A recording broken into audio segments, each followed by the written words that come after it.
What is cracking, everybody? Welcome to The Mix 2023, our first show of the new year and the least pretentious showcase in the game. My name is Justin Woodward. I'll be your host today, co-founder of The Mix, Interrobang Entertainment, and Black Voice in Gaming, as well as a proud advisor on the Black Game Developer Fund. The Mix is all about the games, the creative teams behind them, culture of game development, and showcasing dope games and updates from games you are definitely going to look forward to playing. As a team of game developers and a game dev myself, we have been in the thick of it for years, working with hundreds of developers and finding the best ways to get their game seen to folks who want to see their visions come to life. You're going to be a part of it. Make sure to follow the developers you like through their socials. You could find all of their games on the website, MediaIndieExchange.com, and check us out on Twitter at IndieExchange, everywhere else at MediaIndieExchange, as well as subscribe to our Twitch channel and YouTube channels as well. The developers and publishers on this stream have blessed us with Steam keys to games from their catalog. When you see the following QR code pop up, grab your phones, take a flick for your chance to grab a great game. Once again, we have teamed up with the exquisite folks at Valve to showcase our stream on their platform in order to support the devs. Be sure to check out the Mix event page on Steam, where you can wishlist or play the games that are featured in this event. We want to give a huge shout out to all of our sponsors for helping to make this thing happen. PlayStation, Raw Fury, and Wilson Sonsini, all of our other sponsors who are equally as awesome. Here they are in all of their glory. Shout out to our broadcasting partners for supporting this showcase and the developers on this stream as well. Twitch, IGN, GameSpot, Steam, you guys are fantastic. Salute to all the developers who are participating that have all contributed their games and resources to making this thing possible. After the showcase, be sure to stay tuned for another episode of Black Voice in Gaming hosted by Khalif and Destiny. It's going to be a good show. Enough with all the intro stuff. Let's get right into it. For our first set of games, we're going to introduce some exclusive trailers as well as new gameplay footage, starting with a new action title and head into an update on Heart Machine Games' latest revealed game, and follow that up with a game that'll warm your taste buds with some nice savory soup. Let's get started.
Once upon a time, the world of dreams, Reverie, was invaded by nightmares.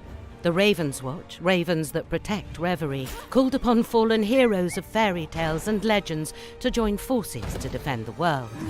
From the developers of the acclaimed Curse of the Dead Gods, this upcoming action roguelite is set in a dark fantasy tale and playable solo or in online co-op up to 4 players.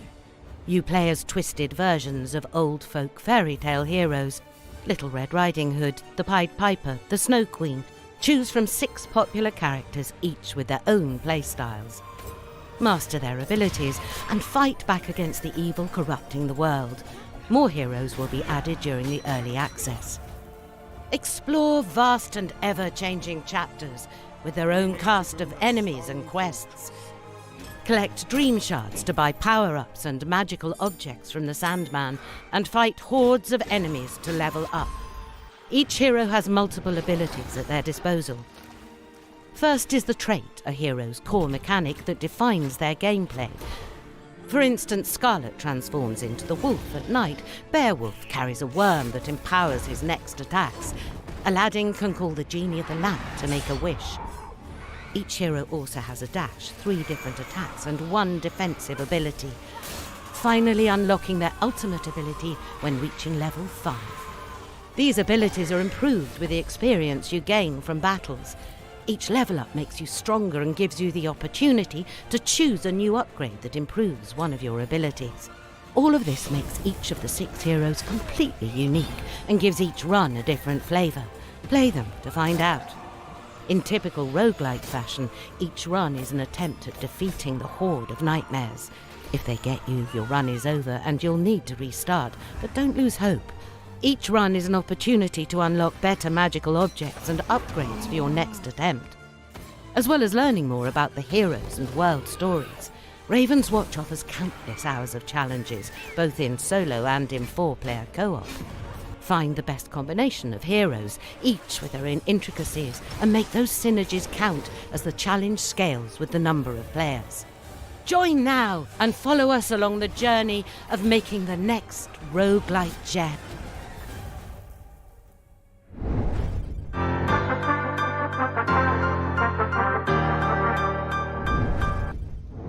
Hey, this is Lee from Alien Trap Games, and we're showing gameplay of our next game, Gunhead, a roguelike FPS we're releasing later this year. Gunhead is a sequel to our 2017 side-scroller Cryptarch. It takes the same fast-paced gameplay and strategic planning, but now as a first-person shooter. In Gunhead, you take the role of a space pirate crew tasked with looting alien ships. Here I am starting on my own ship further in the game and selecting the next ship to board. So before I board the enemy ship, I can bring up the map to decide my strategy to attack. Every ship in Gunhead is randomly generated and has a variety of different enemy defense systems on board. My goal here is to take out the core system, but to do that I first need to take out the shield system protecting it. I might also want to take out other defensive systems on the ship, like the factory system, which is creating new enemies. There is also 2 repair systems on this ship, which will quickly repair destroyed systems, so I need to take that out first. Each level in Gunhead has a variety of these defense systems, which interact to make each ship different. To start the mission, I'll go into the hangar to enter a mech suit. Each mech suit starts with a different ability and loadout, with this one having a jetpack and 4 weapons. I can test my weapons here and use the loadout console to change my loadout. In the loadout console, I can select any of the technology I've found on ships. Because this ship has 2 repair systems, I'll equip the remote detonation bomb to take them both out at the same time. Once in space, I can fly around the entire ship and choose the door to attack from. I'm going for the repair systems first, so I'll enter beside one to drop a remote bomb. The goal of Gunhead was to create a roguelike game with intense moment-to-moment action, but still require planning and strategy. Since every level has a random different combination of enemy systems on it, they need to be approached completely differently. Here I'm trying to take out the sentry system, but since I didn't take out the alarm system before, I've triggered the alarm and now more enemies know my position.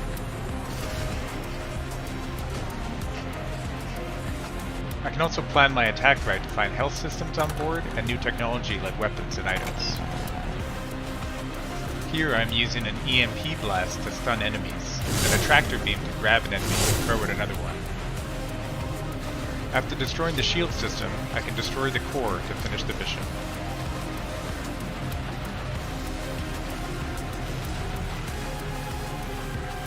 After a successful mission, bonuses are given by our contractors based on our objectives. I can then use that cash to research new technology to add to my loadout. Each enemy ship type in Gunhead has different systems and enemies on board, with some having large bosses as their core system to take out.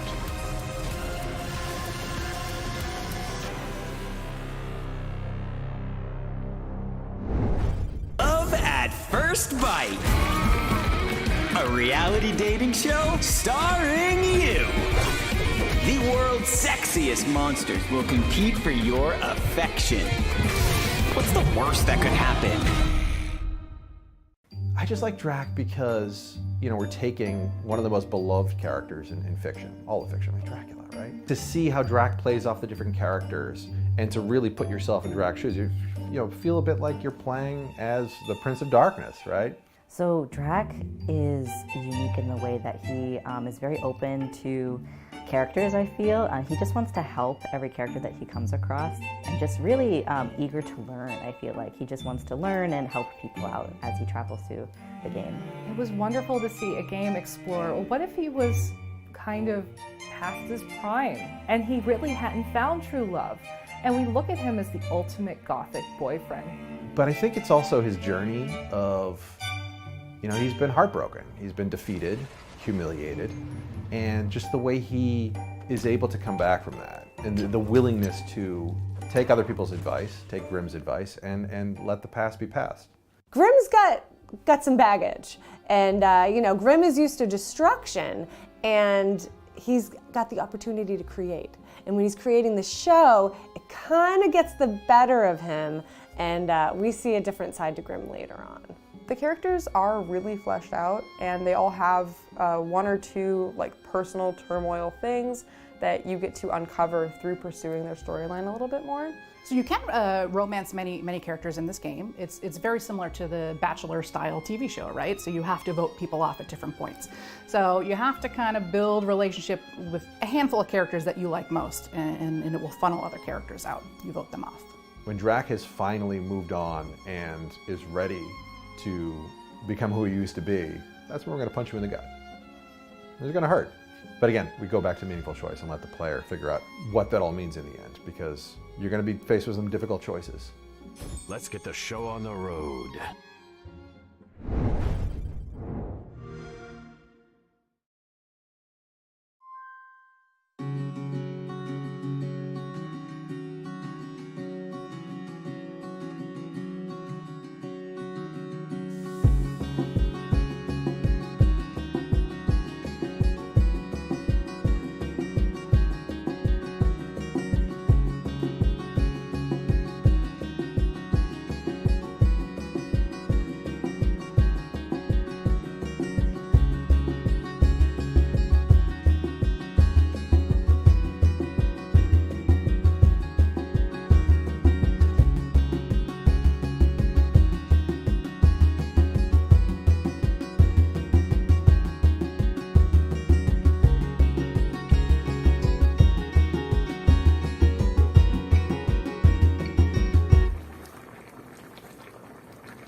Yo, Hyperlight Breaker is definitely putting hype and hyper, and Gunhead is looking super solid and frantic. Just looking at SOPA makes me want something hot and tasty, because it is definitely cold in these streets right now. Make sure to wishlist the games on Steam, PlayStation, Xbox, Nintendo, everywhere they're available. Pre-order them, support these devs. Next up, we'll be looking at games that will take you on a journey for adventures into narrative storytelling. Let's go.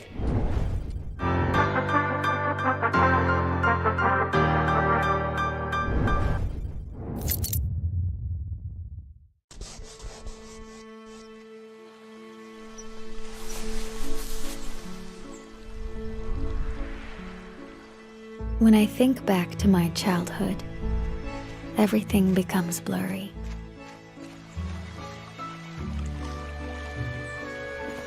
I know I used to go to my grandma's house in Dordogne each summer. We'll have fun, the two of us. But these memories have faded and lost their color. This is... wow. My escapades along the river. This place is awesome. The discovery of incredible treasures.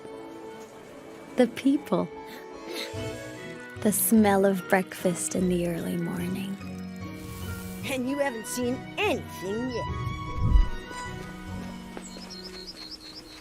Gone.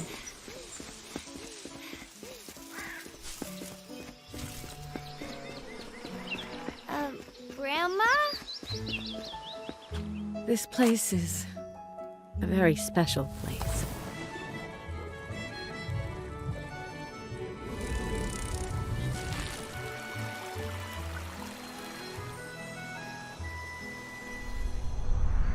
All I remember is that I miss Dordogne.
Shit, did it follow me?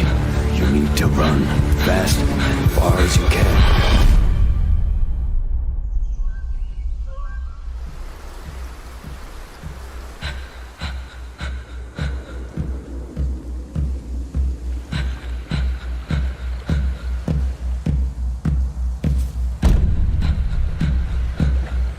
He's dead. Hide somewhere and wait. I'll find you. There's no time. Either jump or I push you. Now, woman! Lord, I beg of you. You can't let me die.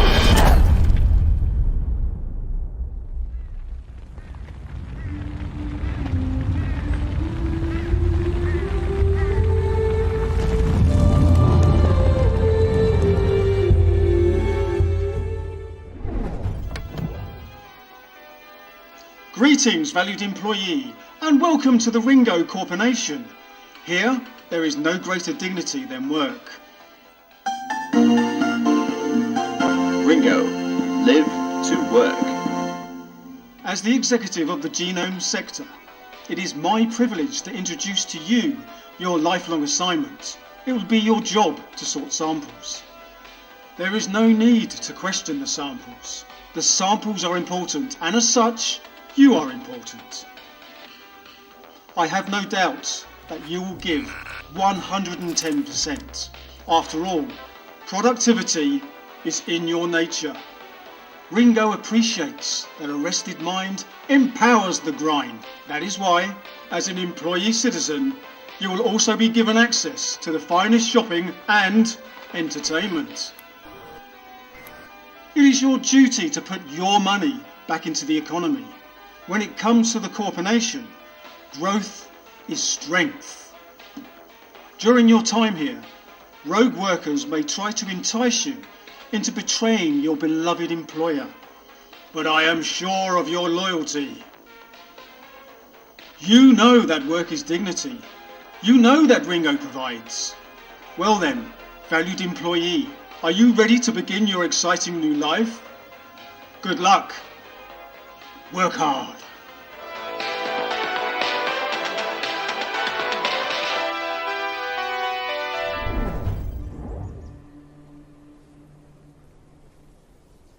Hi, my name is Frederick and I am a co-founder of Dimfrost Studio and the design director for our game Bramble the Mountain King. Bramble the Mountain King is an action-adventure platformer based on dark Nordic folklore and set in a Swedish environment.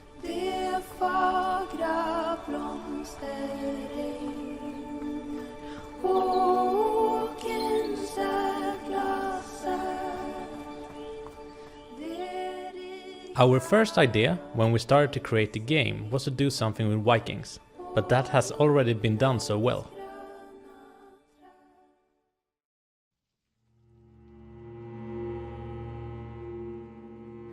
So instead, we chose to base our game around Nordic folklore because we wanted to tell a story that is very close to our Nordic hearts, that hasn't been told before.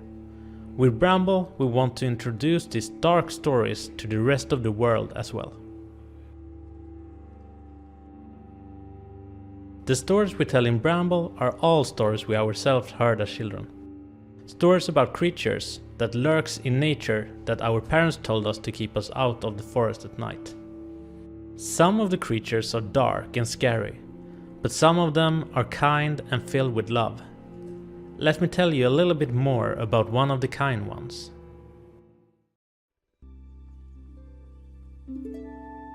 This is Lemus, and he might look scary, but he is actually very kind. In his whole life he has looked for a friend, but his appearance scares most away. But when he finds a friend, he will be loyal, a little bit like a happy puppy.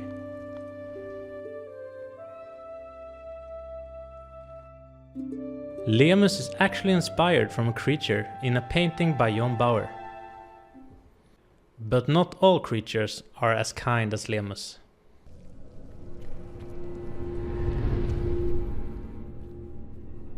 We all heard stories about a creature in the lake, luring children to him with his melodies. Depending on where you grow up, in Sweden, Denmark, Norway or Finland, you have heard different stories about this creature called Näcken. We have collected a lot of these stories and added our own dark twist to it, and we look forward to seeing you experience it.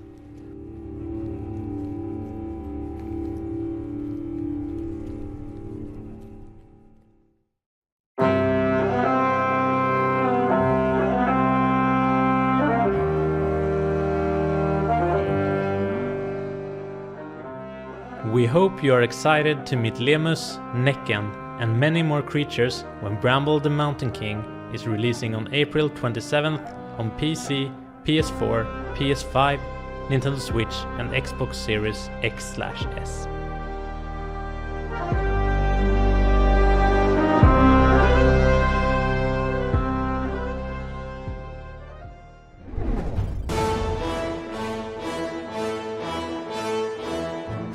Dear Tavarish, we've worked hard these long years, haven't you and I?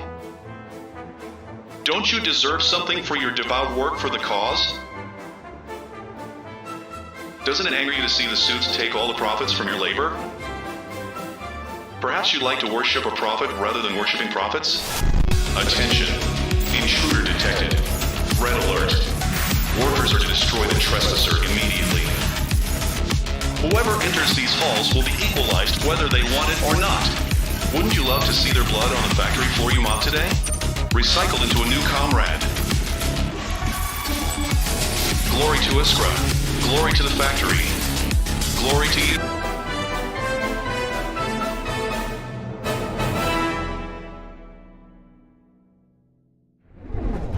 The twists and turns behind Two Falls has me definitely wanting to jump in 2 feet first in the game. 1000X Resist looks visually spectacular. So many great story-driven titles. Again, make sure to wishlist those games everywhere it is possible, Steam, Xbox, wherever. Help the devs out. The next set of games are sequels and updates to beloved Neo classic indie franchises, as well as some new games that will scratch that strategy, building, and simulation itch. Let's go.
This is Tamarack Trail,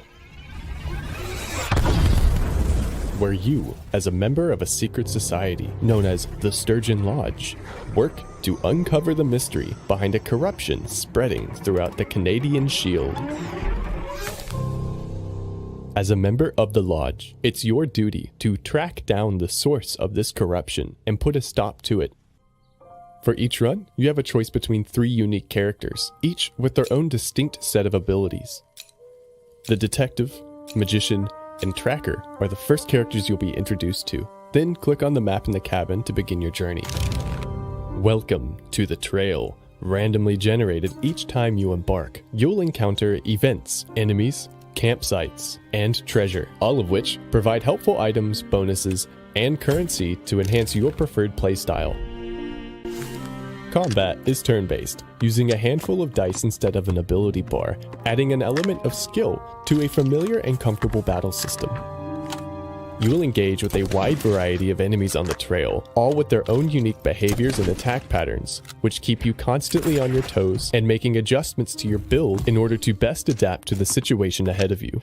Rolling the dice manually works just like a board game. Hold and release your buffs, and drag and drop your attacks onto your chosen target. Or you can use the auto roll feature instead. Both options are equally viable in combat. We encourage you to try both and find a style of play that suits you best. We'll even have controller support on launch for extra flexibility. You'll also be earning currency to upgrade your lodge and your character permanently. What you're seeing here is still a demo build in active development.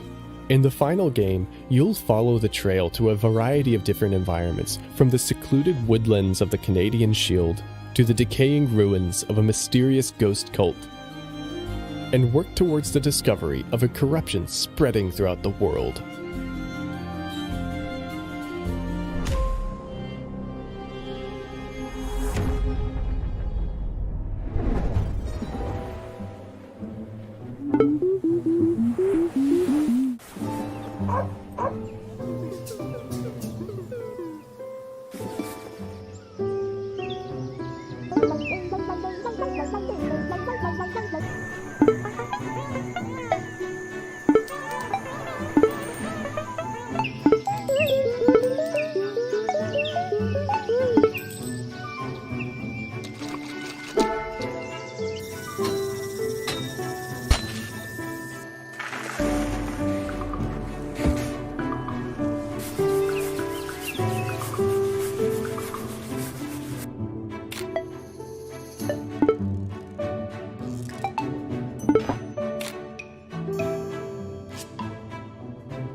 Overthrowing your despotic ruler has never been more fun than in Let's Revolution, the farcical debut game from award-winning animation studio Buck and the Sonic Maestros at Ant Food. Let's Revolution is a roguelite puzzle mashup that blends the rules of Minesweeper with procedurally generated mazes. Embark on a perilous journey of hide and seek as you uncover the path to your goals. Chase down the cowardly king through the fantastical realms of B-Bomb, while facing off against his army of deadly minions. Gear up with powerful loot and gain amazing abilities as you prepare for the final showdown in B-Bomb City. Choose your hero from 6 unique classes, each with their own playstyle and abilities. Are you a powerhouse like the Charger, who unleashes devastating attacks but must skillfully manage their energy while rushing into battle? Or do you prefer the acrobatic stylings of the Shadow, who uses cunning items like smoke bombs to outwit and outmaneuver? If you believe knowledge is power, you'll love the Oracle, who uses magic to reveal extra information about the world so you could navigate with superior logic. Take a trip through the beautifully illustrated world of Bebom, from the harsh deserts of Phlox, through the lush and mysterious jungles of Cymbidium, to the serene floating islands of Saffron. Along the way, you'll encounter a diverse cast of memorable characters, from the king and his boot-licking lackeys to the colorful shopkeepers that help you along the way. Each character is brought to life through expressive hand-drawn animation and cheeky dialogue. Whether you're a seasoned gamer craving a challenge or a casual player looking to overthrow the monarchy with ease, this revolution has something for everyone. The board game-inspired mechanics keep the focus on the fun of learning new skills rather than crunching stats. And with over 100 abilities and items to try out, there's always something new to discover. This summer, fight for what's right and give the king the royal boot in Let's Revolution. Wishlist now on Steam, and check out letsrevolution.com for all the deets.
Welcome back. Just a reminder to make sure to subscribe to our Twitch and YouTube pages for more announcements, trailers, and interviews, as well as follow us on Twitter and our other socials in order to find out more about these awesome new games and support the culture of game development. Coming up, we have a chunk of games from our friends at Thunderful that range from a new reveal from Team Meat and an update on the up-and-coming Steam World Universe title. I can't wait.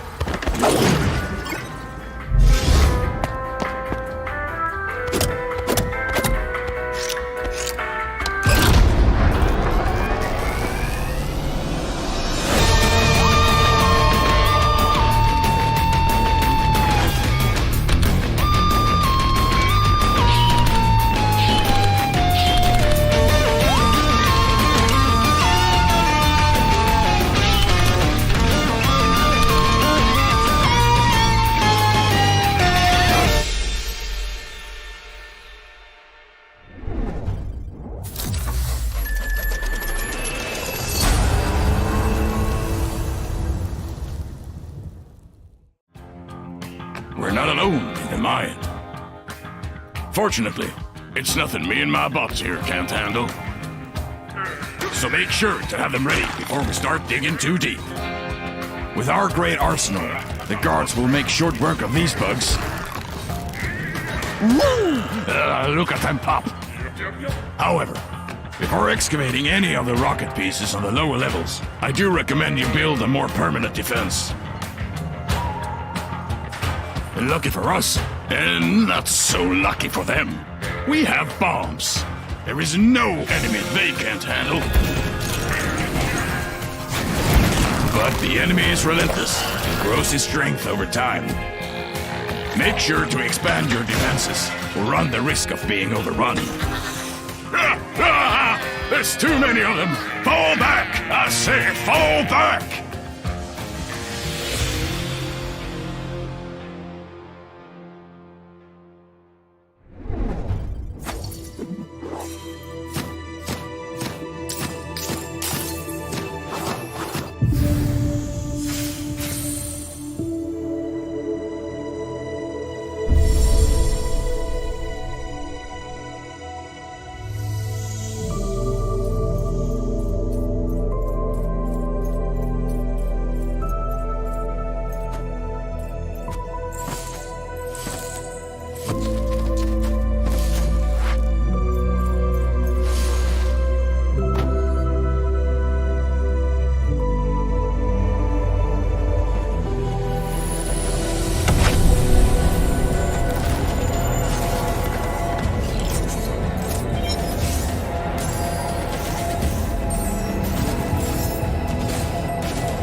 Dr. Robotnik's Mean Bean Machine and Dr. Mario were such great games. I love the homage being paid to those titles. Wordless is very euphoric and sounds incredible. Looking forward to hearing more from the Thunderful team and the devs they have been working with and supporting. Make sure to show those devs some love by wishlisting, liking, and sharing those games on them socials. Moving forward, our next category is focused on action-adventure titles that take you into the realms of wonder and exploration with interesting world building and immersion, as well as unique narrative design and fantastic journeys.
Hi, I'm Nolan, a game designer for Dave the Diver.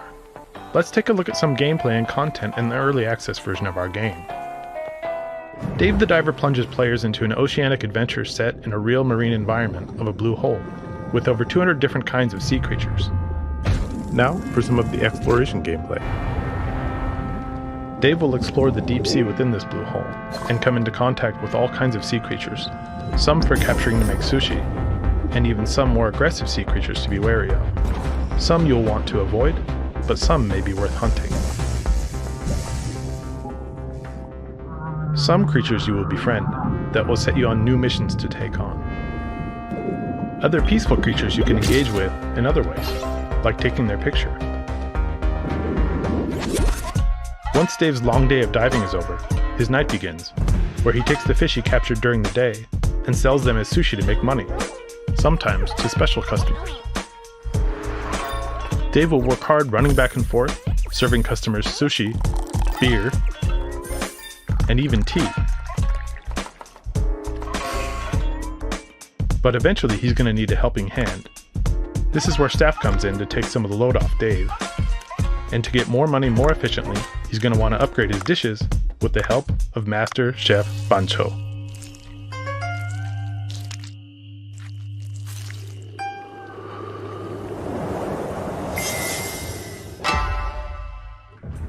And here's a glimpse of just one of the bosses Dave will encounter. Unique bosses will come in all shapes and sizes. Fighting bosses won't be like hunting just ordinary fish with his harpoon. To take on big bosses, Dave will want to have the right equipment and the right weapons. Dave will need the help of Weapon Master Duff to get the right weapons for the job. This is where having the right equipment becomes such a vital part of the gameplay, and where the money Dave makes from his nighttime activities become important. The money he makes from selling sushi at the restaurant, he will spend on upgrading his oxygen tank and diving equipment, which he will need to take on various intimidating bosses. Dave will encounter bosses mostly at the end of each chapter. Each boss will have its own unique characteristics and weak points that Dave will have to figure out. Not all bosses are based on strength or brute force though, so you will need to figure out what makes each boss tick. But crafting weapons and upgrading can definitely give you an advantage. So, if you find yourself not fully prepared, you always have the option to retreat, get the right equipment, then come back later. We hope you enjoyed a look at the gameplay for Dave the Diver. Early access is out now on Steam, and the full game will release in the first half of 2023. The full version will have more story chapters, more systems, many more fish and sea creatures to find, so we look forward to giving you the best experience possible when the game launches soon.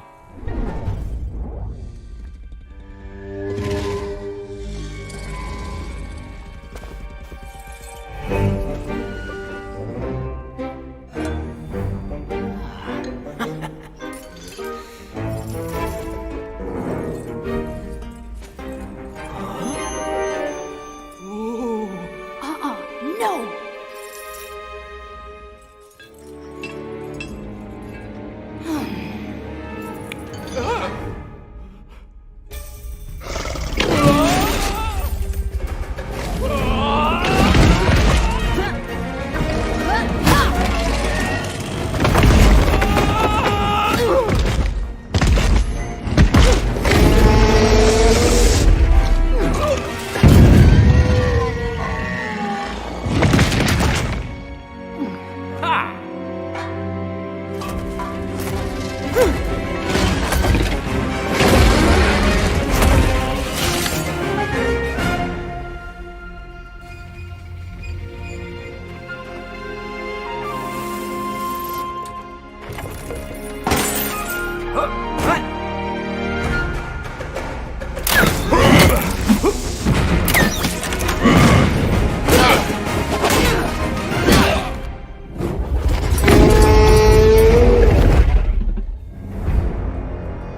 Wildmender is an open-world survival gardening game where you grow plants to survive and thrive in a deserted world. Adventure with your friends to find new resources, and uncover lost secrets. I'm Cameron, designer at Muse Games, and this is our next game, Wildmender. I'm Matt, content manager at Quali. So, we find ourselves at a small desert spring, surrounded by nothing but sand dunes and dead trees. But there is water here, and with that, we can work to turn this barren land into a paradise. Yeah, as you do things like expand your garden, dig channels, and unblock springs, you'll be able to make some truly massive gardens. Some people like to make large farms full of grain, while we've seen other players make beautiful nature walks with all sorts of bridges and streams. This desert isn't all just sand and dust, though. We'll want to go further afield if we want to find something truly special. The salt flats bring new dangers, like this corrupted outpost, surrounded by wraiths. I think we'll need some help for this one. Making friends with the creatures who survived the destruction of this world will definitely help. Like these little spirits as well. Great job. Not everything in this world is out to get us, though. We can also befriend animals and spirits to help us on our journey. We've got some new seeds, and a cute companion, so let's head back to our oasis. Each time we return, we get to see how much we've grown our garden and brought new life to the environment. Let's plant our seeds, refill our flask, and head back out. We're going to show off a new area, the canyons. When you first come here, the canyon floors are full of thick, poisonous air. However, we've managed to clear out most of the poison already, and uncover these funky fungi. And there's all sorts of plants down here that'll look great in our garden. This is great, but how do we get back up? That is where the wind cloak comes in. The garden's looking better than ever, and we've even got some animal visitors. But we don't have to enjoy it alone. We can play online with up to 3 friends to build our garden and explore the world. We've come a long way, but there's a lot more to find out there in the world of Wildmender.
Huh?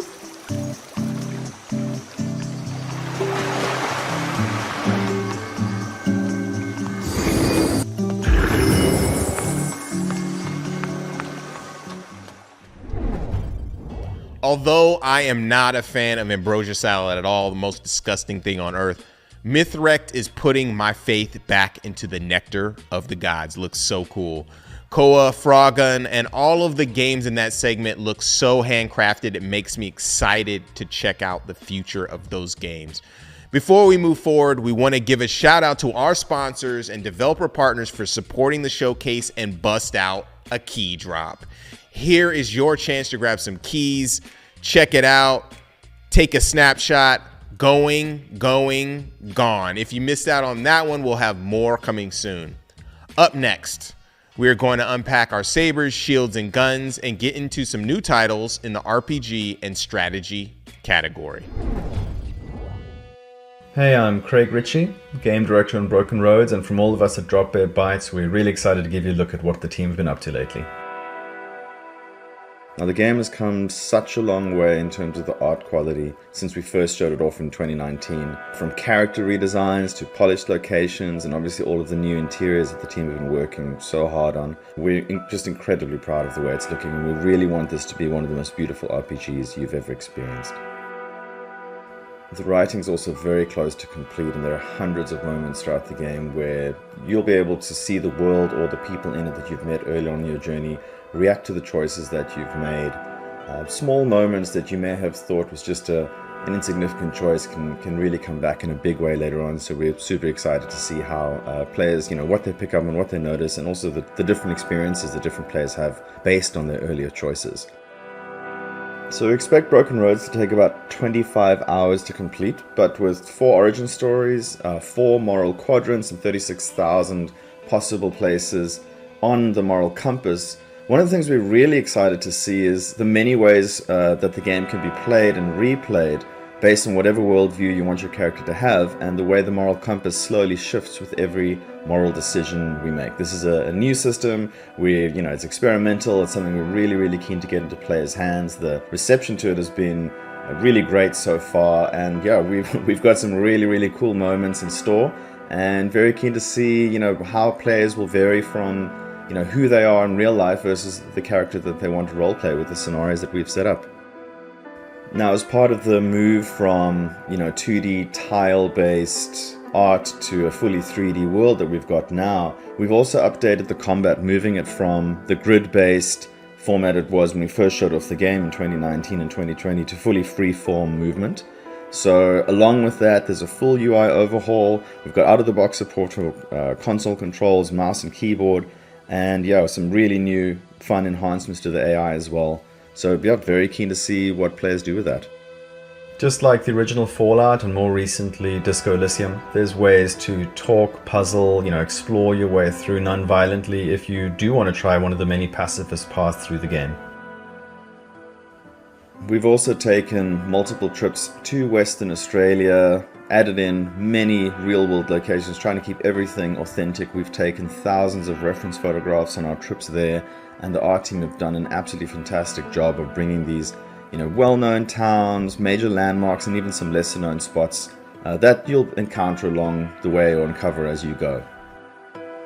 We're really looking forward to finally getting the game into players' hands later on this year, but until then, we've got a lot more lined up to show you in the coming months, so please follow us on socials, check out our YouTube, and of course, wishlist Broken Roads on Steam. Thank you.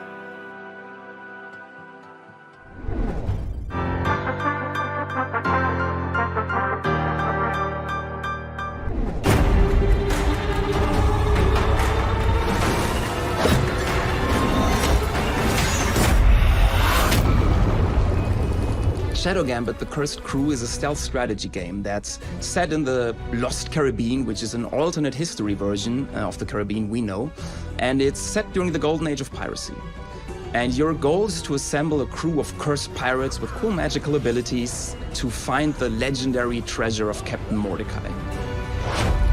The vision for Shadow Gambit was to really push the genre. We want to give the players as much freedom as possible this time, And for the first time, we added magic, which opens a whole new world of opportunities. So we have these islands that you can explore where you can play the way you want to play. And we have the characters with awesome abilities, and you can combine them as well the way you want to. So every mission becomes kind of unique depending on what you choose. And that's the strength of the game and it's sort of the core we're aiming for. The freedom starts with a pirate ship, as it should in a pirate game. Her name is the Red Marley, and she's basically one of the main characters in the game as well, so you can talk to your ship. And you can use the Red Marley to sail to different islands in the Lost Caribbean and have missions there.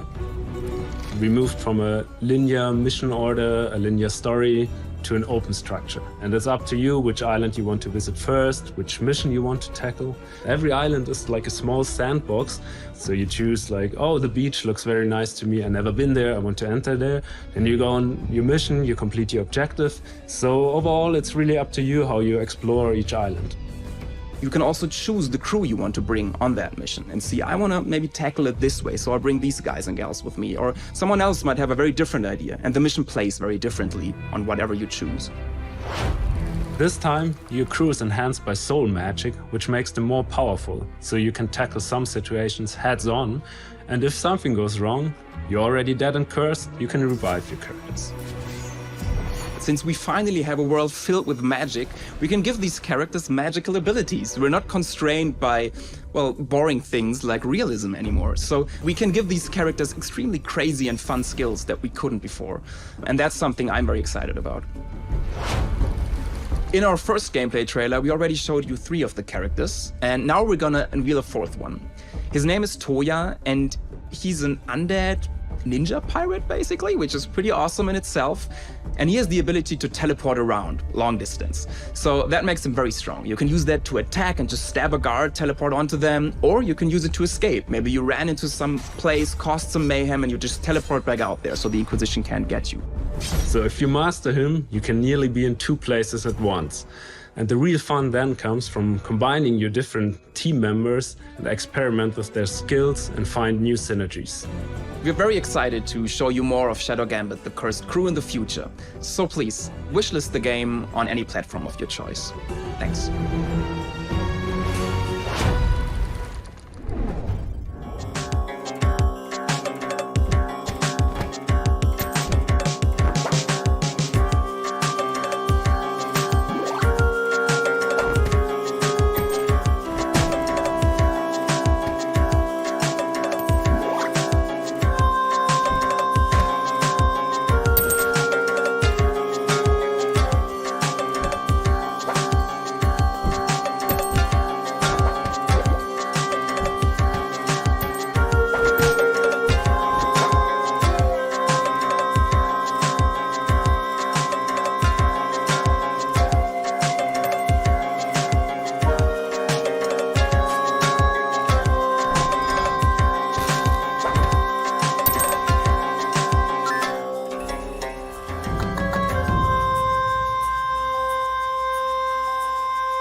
Hey, so I guess I should tell you a bit about myself. The name's Budi, and I got kicked out of my last school for fighting.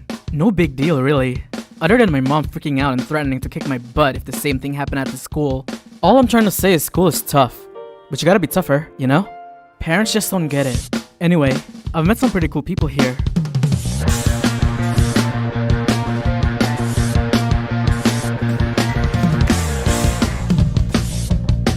But there are a couple of jerks who are just asking for it.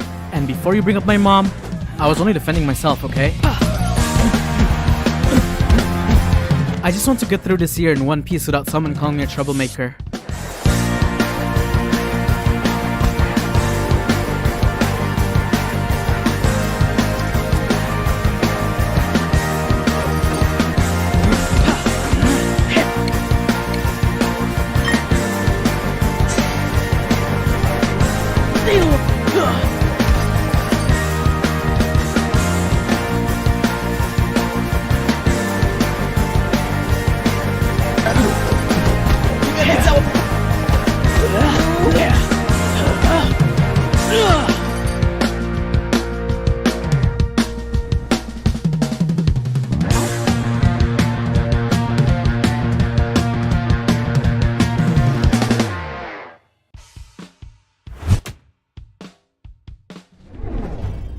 In our last segment, we slowed things down and had some great RPG and strategy games.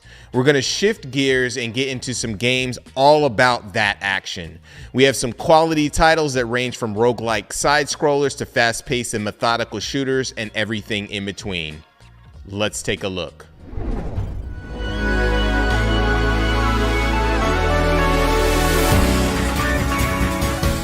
This is Elsie, a roguelike, hyperkinetic, neon-drenched action platformer that will test your skills to their limits.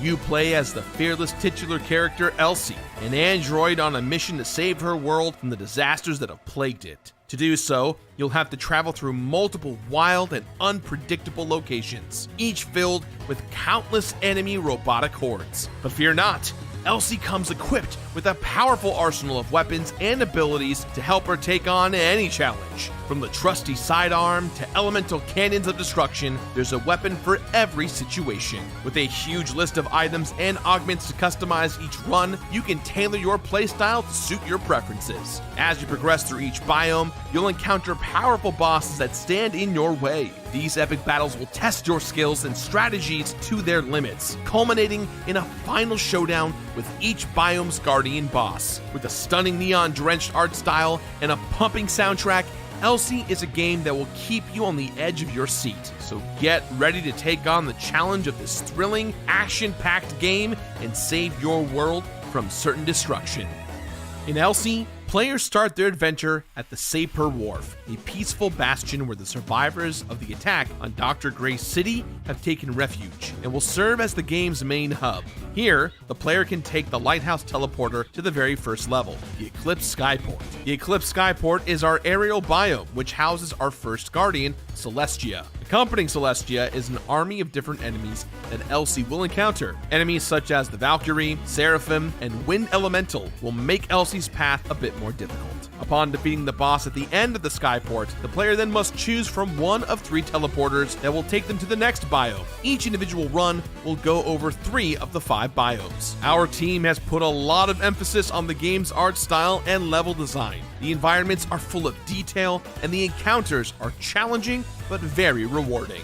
The Forge Master's Caldero, located in the volcanic grotto, is home to Ash, the Forge Master. Ash is a master of creation and destruction. She has the ability to shape metal and rocks, and has created some fiery enemies that Elsie must contend with on her journey. The Hardin is the home of our Queen of Thorns, Rosalind. As our nature biome, it's home to some unique enemies that will try to slow down Elsie as she tries to fight through the fungus that has taken over this kingdom. Each biome will have some small Easter eggs of people and games that have influenced us all. Let us know if you found any yet. We've made sure that each biome has its own unique look, style, and feel, offering a new atmosphere with every run, new bosses to defeat, and one memorable guardian fight to cap off the biome. These are only some of the worlds and bosses that await Elsie. Our team has been working tirelessly to ensure that Elsie offers a dynamic gameplay experience with every run. Players will level up and evolve their run by obtaining different items, weapons, and augments found throughout all of these environments. These items will drastically change how a player will experience the game, making every playthrough a unique adventure. We are so excited to be working on Helsi, and we cannot wait to share it with the world. Stay tuned for more updates on our developmental journey, and we can't wait for you to experience the game for yourself. Thank you for your support, and we'll see you at the wharf.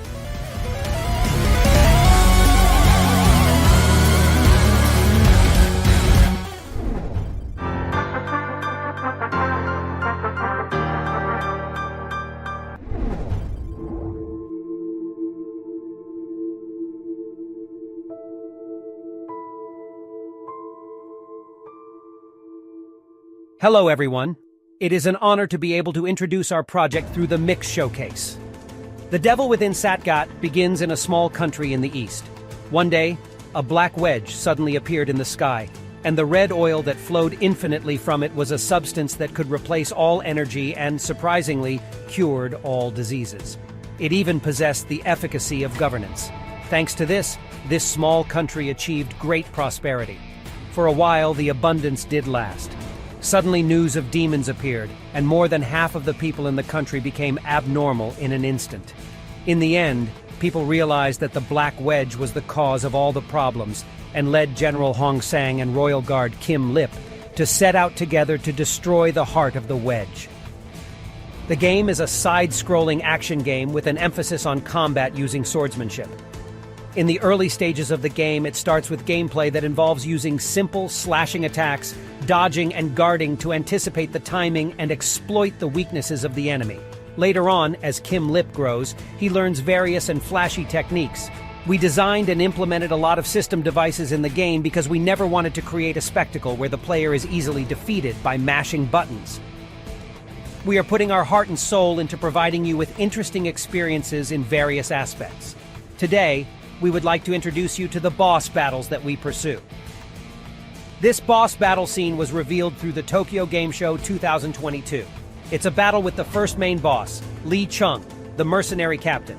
Our focus in implementing this battle was to design it to feel like a fighting game. We put a lot of effort into creating scenes where similarly balanced fighters engage in offense and defense, digging deep for openings and unleashing combination attacks. And this scene is a battle with the giant boss, Mother Gaia, which was created during the initial prototype phase. Since it is a boss battle that was developed very early on, we are currently reworking it for a more exciting combat experience. Our goal is to make all aspects of the boss room part of the game's variables and create a variety of tense situations. We are also excited to see if we can describe some unconventional tactics after the rework. This game and the hero Kim Lip's story are still shrouded in many secrets. Please pay attention to the epic story of Kim Lip's resistance against the malevolent 10 evils who are leading the world to destruction. And we will do our best to develop the game to make this journey an interesting one for you. We ask for your continued support and interest. Thank you.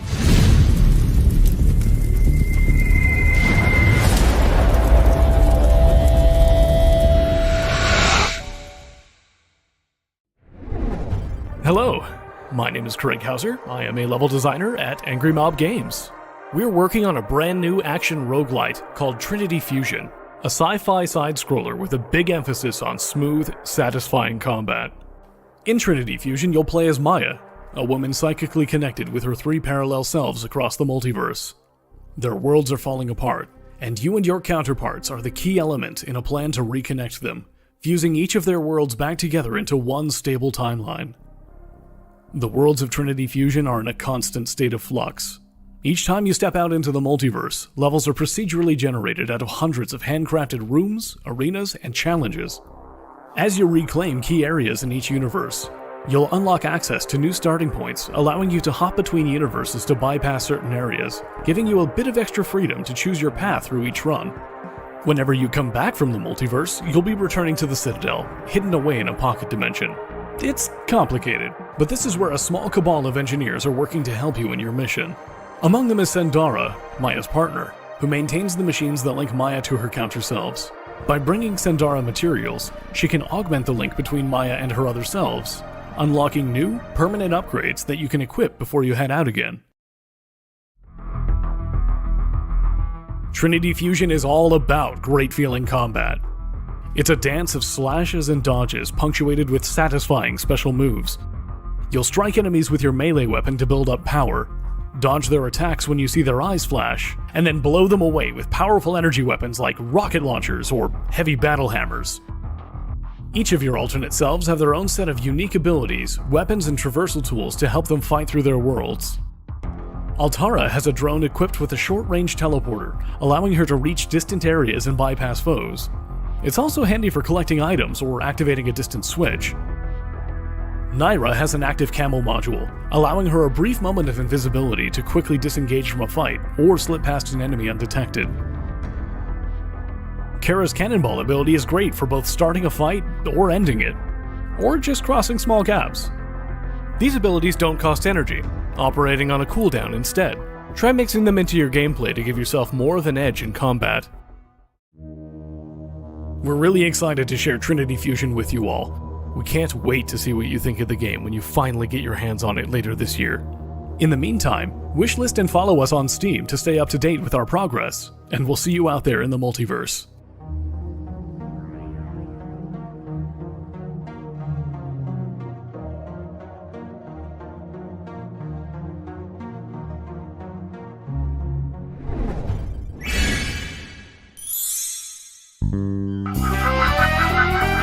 Stations owned by Shad Enterprise are suffering merciless attacks from the extremist organization Blamain.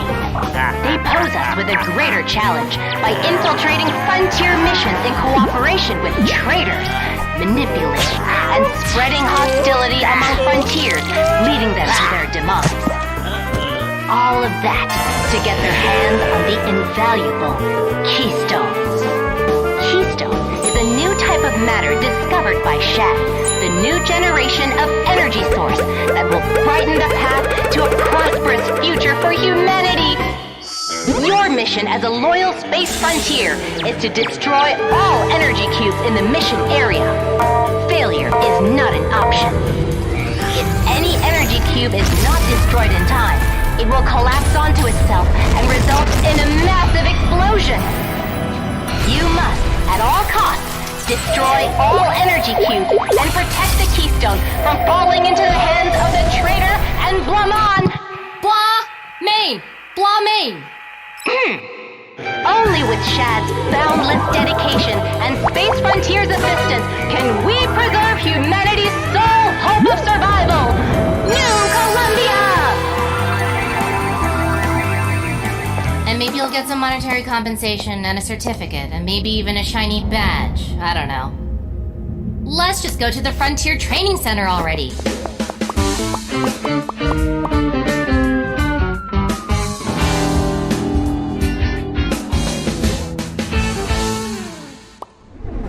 Hey, hello out to Stugana, Anton here, CEO of Perfect Random, and this is our game, Sulfur. Sulfur is based on pretty much everything we like. There's a lot of gore, a lot of guns, and it's pretty difficult. This is the first time we show a little bit more of the game. You play as a priest, your congregation was put into flames and your church was burned down. You chase the antagonist down to this cave, you start exploring, and that's what we see now.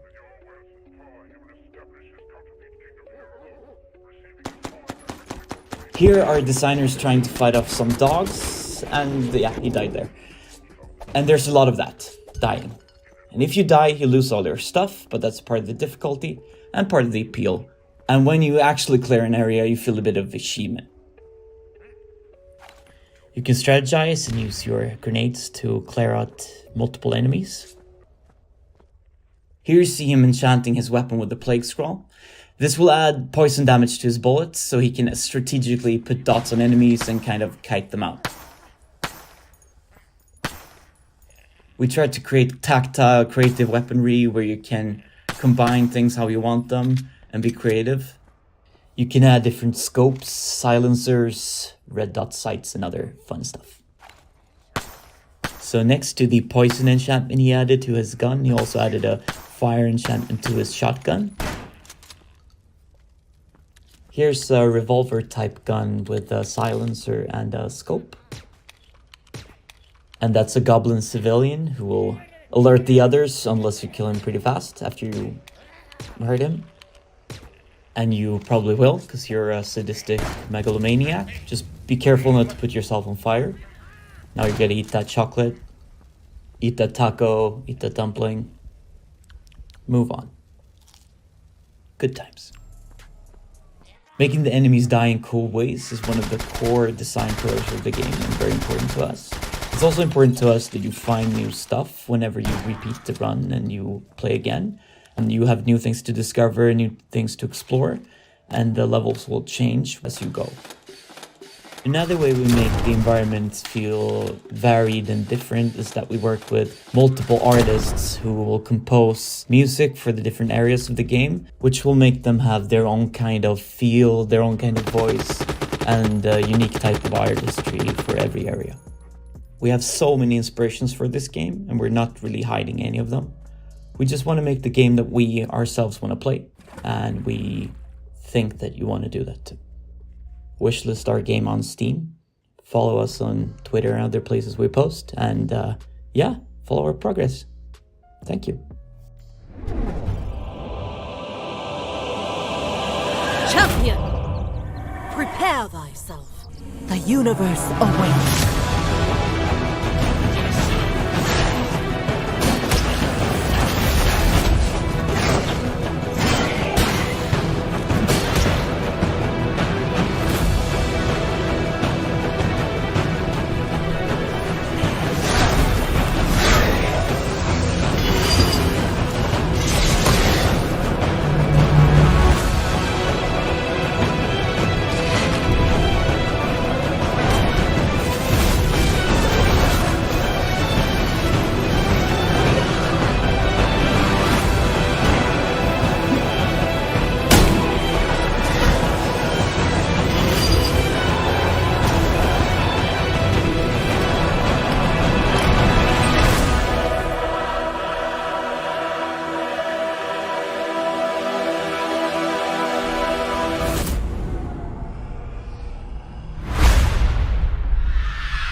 Greetings everyone! I'm Simo Talasranta, composer, sound designer and writer at Still Running.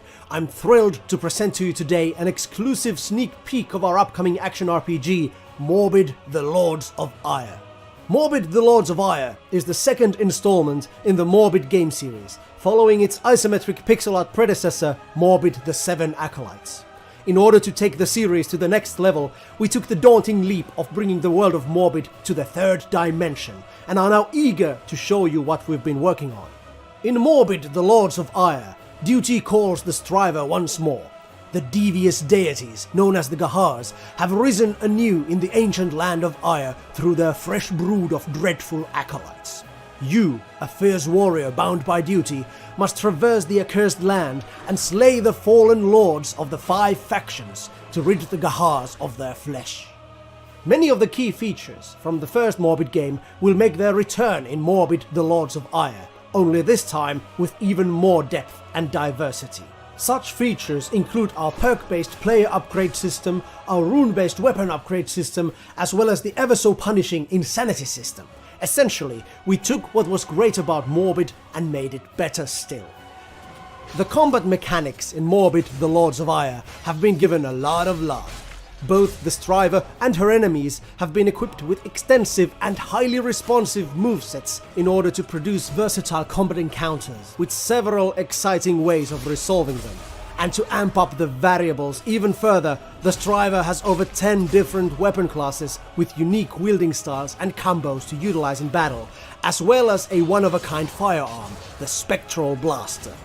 In addition to these revamped core features, Morbid: The Lords of Ire will also offer a variety of memorable characters, quests, looting, new game plus modes, and of course, a lore-filled world of abysmal beings and gore galore. We are super excited to bring Morbid: The Lords of Ire to consoles and PC later this year.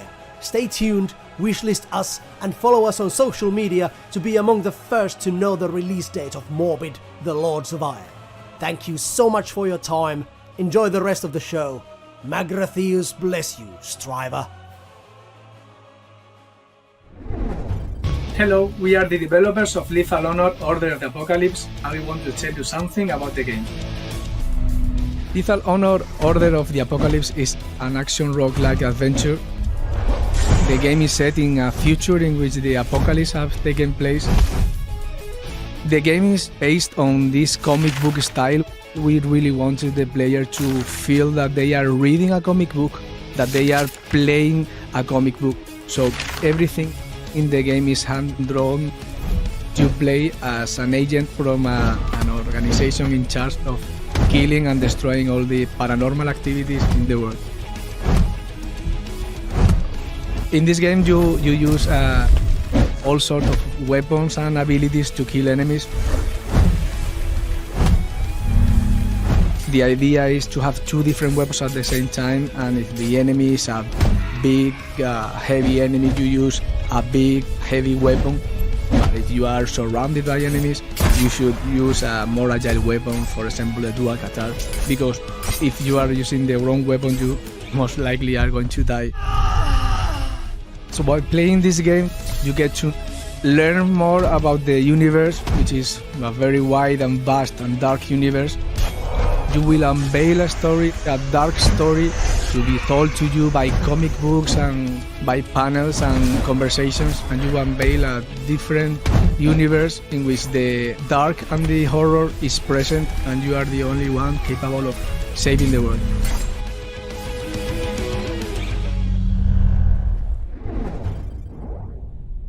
The man works. The man fails. Over and over, discarding that which he creates, consumed by disgust, by despair, his own hideous uselessness. And in the lightless catacombs beneath, she whispers, "The heart is yours for the taking," the voice insists. They soothe one another. They talk in the dark. They never stop. A conference of lonely monsters. In his preoccupation, the man has let the other ones slip from his mind. In that shadowed hall, a man rises to his feet, surrounded by strange machines, the instruments of his numerous failures, and he laughs, long and bitter and sad.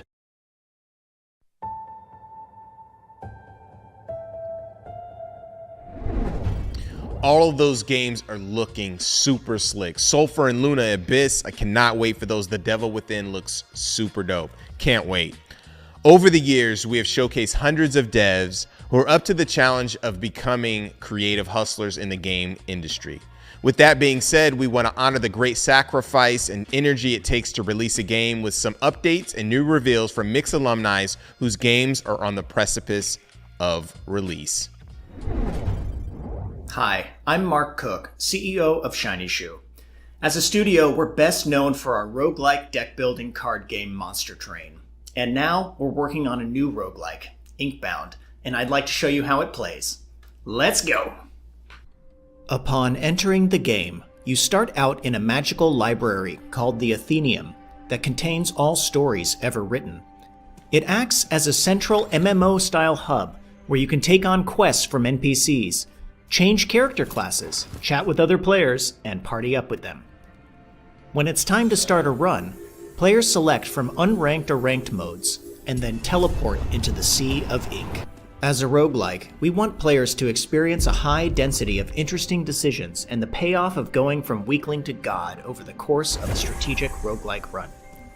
You'll make a variety of decisions throughout a run to upgrade ability bindings, draft vestige items, and choose what types of risks and rewards you want to take on.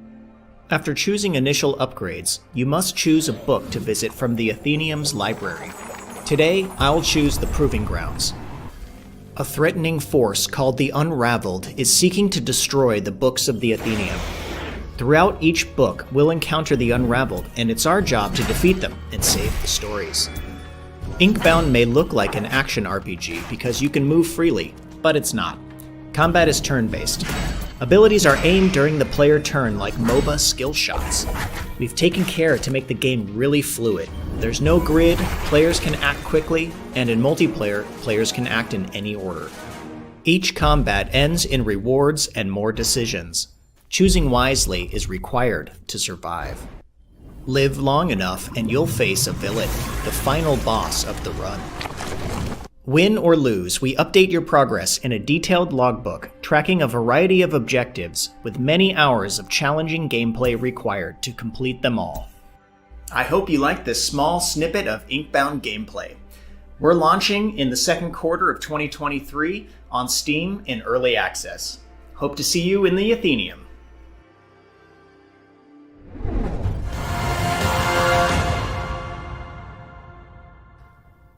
Hi everybody, my name is Thomas Sala. I am the creator and solo dev of Bulwark Falconeer Chronicles, an upcoming open world sandbox builder that's getting a demo as well, and I'm here to show it off to you. So let's just dive in. Everything you see on the screen right now as I'm flying through my settlement, I built earlier in the game. The harbors, the big fortified center, even the bits of industry which are down here in the corner, the dockyards and the place people live. It's all built in the game using procedural systems of the game. I can skip down to the ground mode and let's do some building. As you can see, I can just select the nearest building. It's all sort of a nodal system. And from any tower, a build line will extend. And I can click literally anywhere and a tower will be built and it will be connected. I can even try to get up here because it's 3D and we can go all the way up the mountain. We can connect it back to existing buildings. And if we pay good enough attention, we'll see people move in. There's one person already set up their house. And as we keep building, basically what you build is filled in by the population of your settlement. You can build out these things called foundation. You can also upgrade your towers, in this case to stone, and build stone walkways. And we can even build defensive works that come with these giant fortified bastion-like structures, which I can build. I'll build sort of messily, attach some stuff.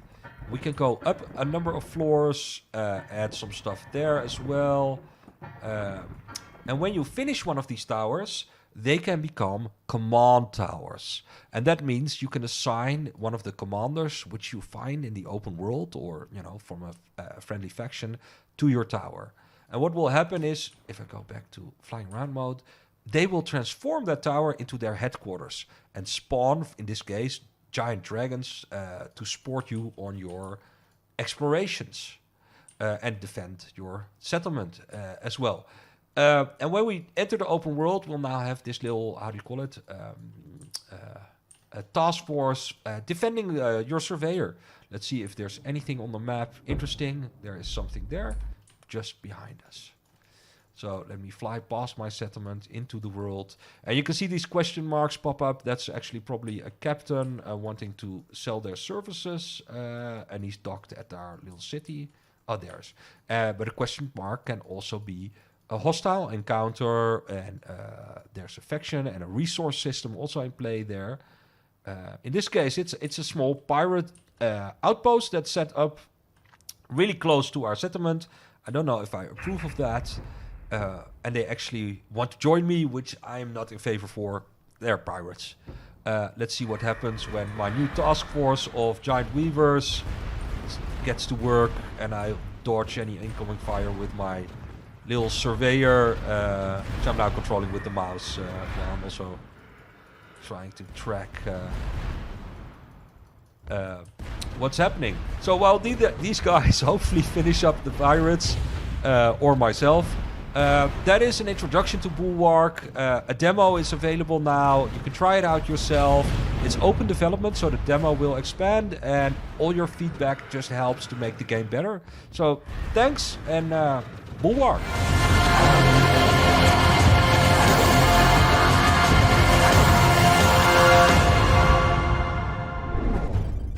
Welcome to the afterlife.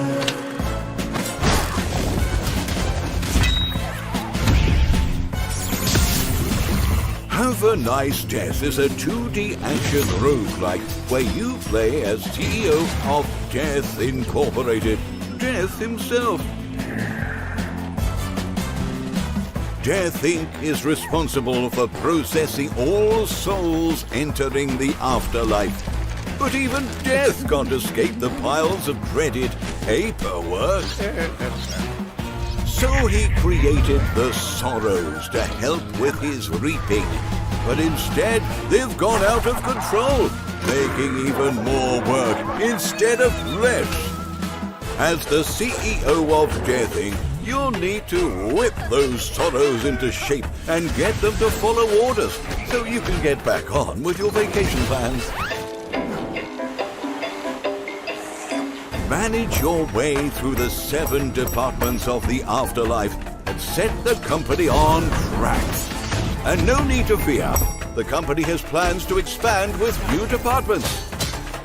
The only thing you can count on at Death Inc. is death itself. But it won't be a grind. Department floors have a variety of different options to choose from, and are uniquely arranged to keep every attempt new and intriguing. As Death, you need not rely on just your own skeletal hands. With 70 weapons and spells at your disposal, you'll be sure to find the perfect tool to put those Sorrows back in their place. And for every failure is a shiny silver lining. Use your earned ingots from each attempt to unlock new items. And level up to unlock new perks on the upgrade tree. So you can get back to hacking and scything away. For now. Once you've changed failure to complete success, there are 15 difficulty modes to challenge yourself with and become the ultimate CEO. Still haven't gotten the hang of it? There's even a mode to make things a little easier for you to get your footing. Running Death Incorporated is a challenging endeavor, but luckily you have a plethora of useful features. Give yourself helpful curses with downsides, happening only some of the time. Head down to the forge and empower your weapons, or even accept some special contracts before heading out. Along with a range of other options, the company has the utmost confidence in you to get the job done. So, don your cloak, grab your scythe, and get ready to have a nice death.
I'm David Hasselhoff.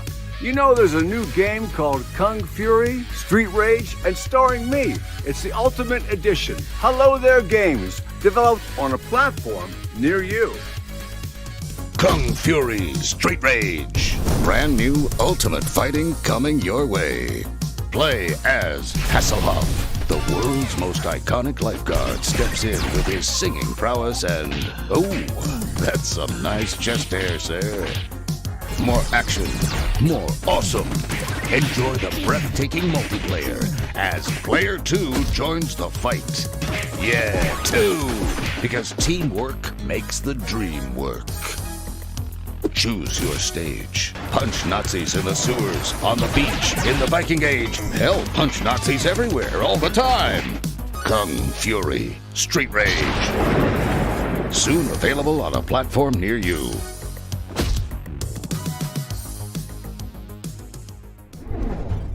Much love to all of the developers who have been grinding on their games. We're honored to let you know that Kung Fury, the physical version of the game, is out now for pre-order on LRG, limitedrungames.com, as we speak. So go ahead and cop that. All the games are looking so good. Make sure to wishlist them and follow them on their socials. Support them however you can. Also, subscribe to our Twitch and YouTube channels for more content. And go to MediaIndieExchange.com to check out all the links and all the game pages. For our final segment, we're going to look into some of the most interesting and innovative games that have a different dimensionality of fun experiences that just straight up hit different. Let's take a look at some up-and-coming creative games with personality that are a breath of fresh air.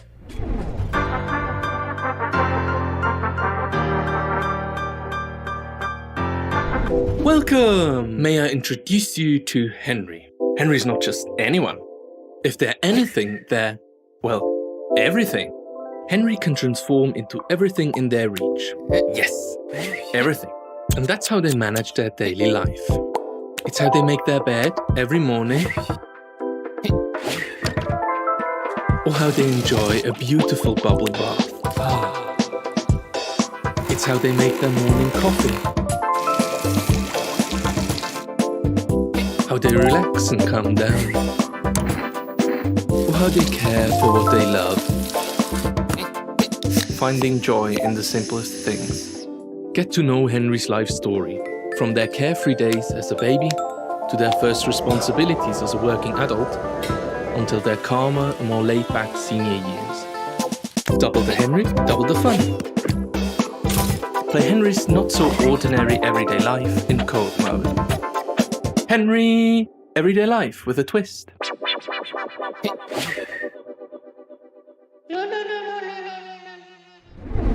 Hi, I'm Ed from Secret Mode.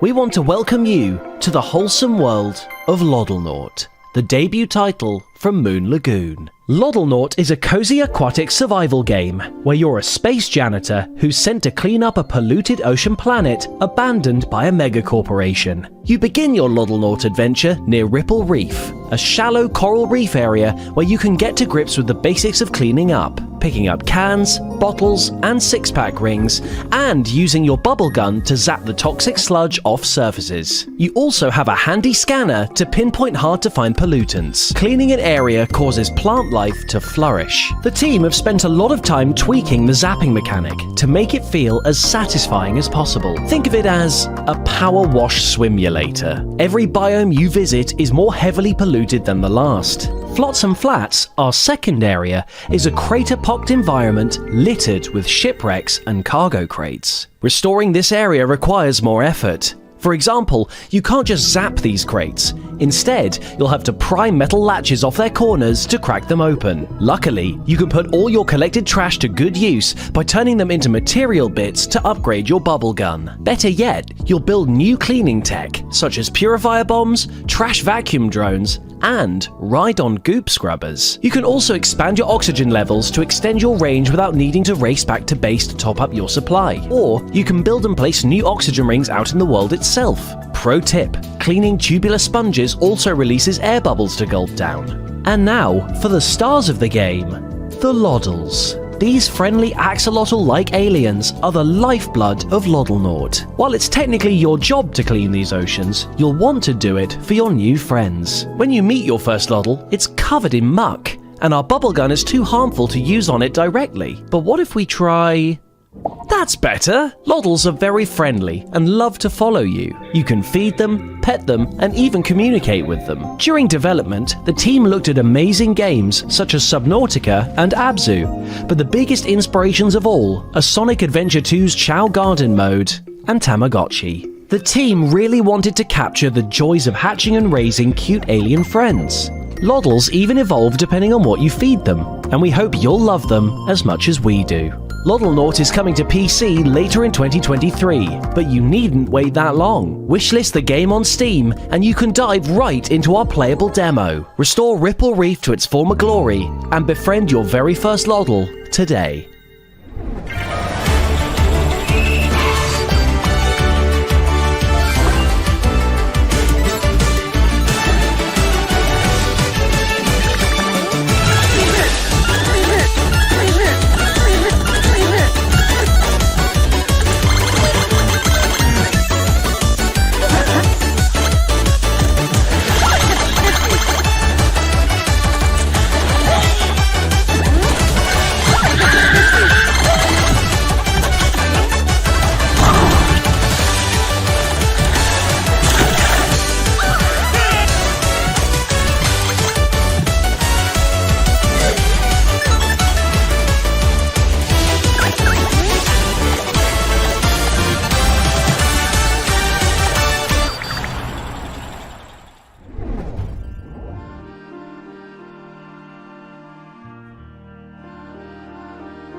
Hi, I'm Preeti, and this is my game Gordlets. Gordlets is a cozy city-building sandbox. Place buildings and scenery, and then watch visiting Gordlets arrive and interact with the world. No objectives, no scores, just building. You can make your island as large or as small as you want, with a variety of buildings and plants and other objects to choose from. The Gordlets will start fishing on docks, roasting marshmallows by the fire, and interacting with the world you've created.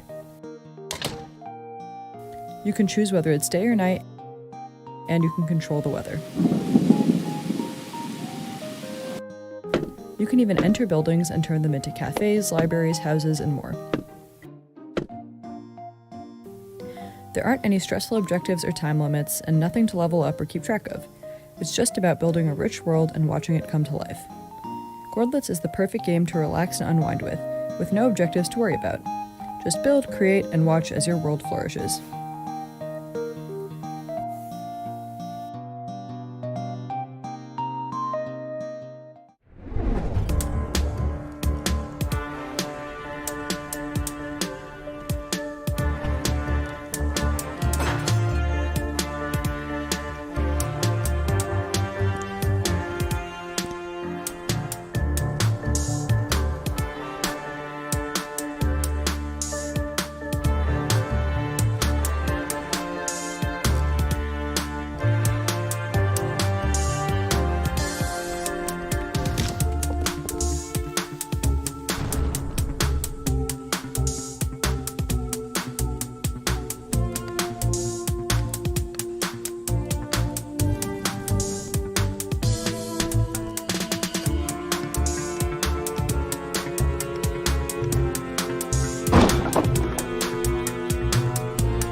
Welcome to Botany Manor, a stately home in 19th century England. You play as Arabella Green, a retired botanist, exploring her house and gardens filled with research to figure out the ideal habitat of forgotten flora. Build your herbarium by growing each plant and discovering the mysterious qualities that they hold. Botany Manor is an exploration puzzle game where you play as a retired botanist. Botany Manor is set in the 19th century, a time of great scientific discovery. Explore a complete historical English manor and its grounds. There are many rooms and gardens to discover, all set inside a beautiful countryside surrounding. Botany Manor is a relaxing and peaceful environment. Feel free to stop and smell the roses. The puzzles you solve in Botany Manor come in the shape of growing plants. Find seeds, pot them, and carry your seedlings to their right environment. The plants you need to grow are fussy, and finding their ideal habitat will sometimes require you to think outside the box. There are many interactive items scattered around the house that can help you achieve this. To figure out each plant's habitat, you'll need to gather information by inspecting clues such as botanical posters, newspapers, letters, paintings, and postcards. Literally anything you encounter can be useful for your research.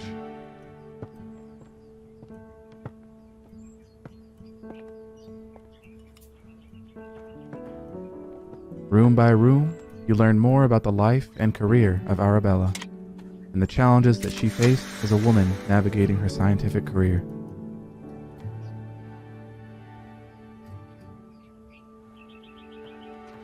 You can wishlist Botany Manor now on Steam, and to stay up to date on the latest news, you can follow Botany Manor on Twitter and TikTok.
Hats off to all the teams that put so much energy into making something different and exciting. Henry Halfhead looks like my jam, and I cannot help but seeing the Fifth Element and Crazy Taxi and the Yellow Taxi Goes Vroom. So cool. Well, that's it, guys. So many dope games, awesome devs and experiences to look forward to. I think you should just throw money at the screen right now because those games look so delectable. Time for a key drop. Our final one. Take out your phones and take a snapshot of the QR code on the screen. Check it out. Grab some keys. Yes. And that's it. Be sure to check out the Mix event page on Steam where you can learn more about all of the up and coming games on this show, play some of their demos, wishlist the games, and you will be notified when they are available. Get them on all the other platforms too. Support them however you can. We want to give a shout out to our sponsors for helping to make this thing happen. PlayStation, Raw Fury, and Wilson Sonsini, and Freedom, Goblins, Limited Run, Neon Doctrine, New Blood, Super, Thunderful, Tiny Build, Whitethorn Games, Wire Productions, and Razer. Shout out to our broadcasting partners for supporting this showcase and the developers on the stream. Twitch, IGN, GameSpot, Steam, everybody who co-streamed. You guys are so dope. Salute to the developers who are participating. They have all contributed their games, blood, sweat, and tears to make this thing possible as well. We want to thank the Mix team. Without you guys, it wouldn't make this happen. Without us, we wouldn't make this happen. Abe, Travis, Joel, Mary, Knapp, Heidi, Matt, Timmy, all the developers as well. You guys and gals are awesome for tuning in. Big shout out to you, and thanks for joining us. Make sure to subscribe to our Twitch and YouTube channels. Follow us on Twitter at Indie Exchange. Everywhere else at Media Indie Exchange. Media Indie Exchange. Up next is another Black Voice in Gaming presented by Destiny and Khalif. Again, my name is Justin Woodward, co-founder of The Mix, BVIG, BGDF. We'll talk to you soon. Peace.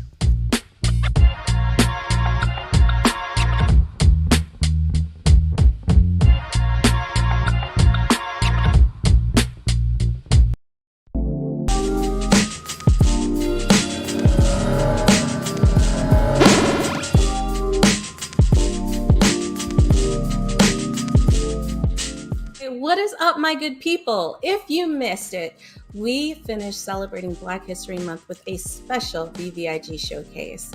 That as it may be, we couldn't leave you hanging in March. Let's just be real.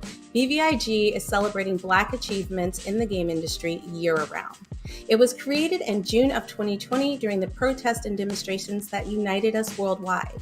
Black Voices in Gaming has gone from a showcase to a nonprofit organization that helps accelerate the growth of professional game developers. You might be wondering how.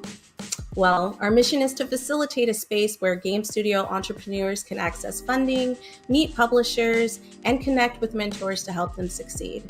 As always, it's great to be back here co-hosting Black Voices in Gaming. My name is Destiny, and I've literally always got something going on. But being part of Black Voices in Gaming is always something that I feel extremely proud of. You can also catch me at Level 1 Gaming, a minority-owned organization that focuses on gaming news, entertainment, and all things geek culture. But before we jump into today's amazing guest, I'm going to let my co-host introduce himself. What's good, everybody? Hey, Des, thank you so much for having me. Hey, everybody at home. My name is Khalif Adams. I own and run the award-winning Spawn on Me podcast, the premier podcast spotlighting people of color in the video game industry. Alongside that, I also run the Spawnies, which is a gaming award show that's here to give love to underrepresented devs within the space. Last but not least, I'm also a dev at Firewalk Studios and super excited to be here rocking with all of you here. And Des, it is so cool to be with you and all the folks at Black Voice in Gaming and all the fam out there watching. Yo, I'm excited. I'm so happy to see you. Like, we keep going in circles where we see each other, but being here today with you and like pre-recording and having talks and everything is going to be a blast. But before we get in, we always have to thank our sponsors, and I think Khalif is going to do great at that. So Khalif, who are our sponsors and who are we thanking? I mean, look, we got to give love to the crew. We got to give love to the sponsors. A massive shout out to everyone who came and contributed. First, we have to give love to our silver sponsors. We got to talk about our folks over at PlayStation.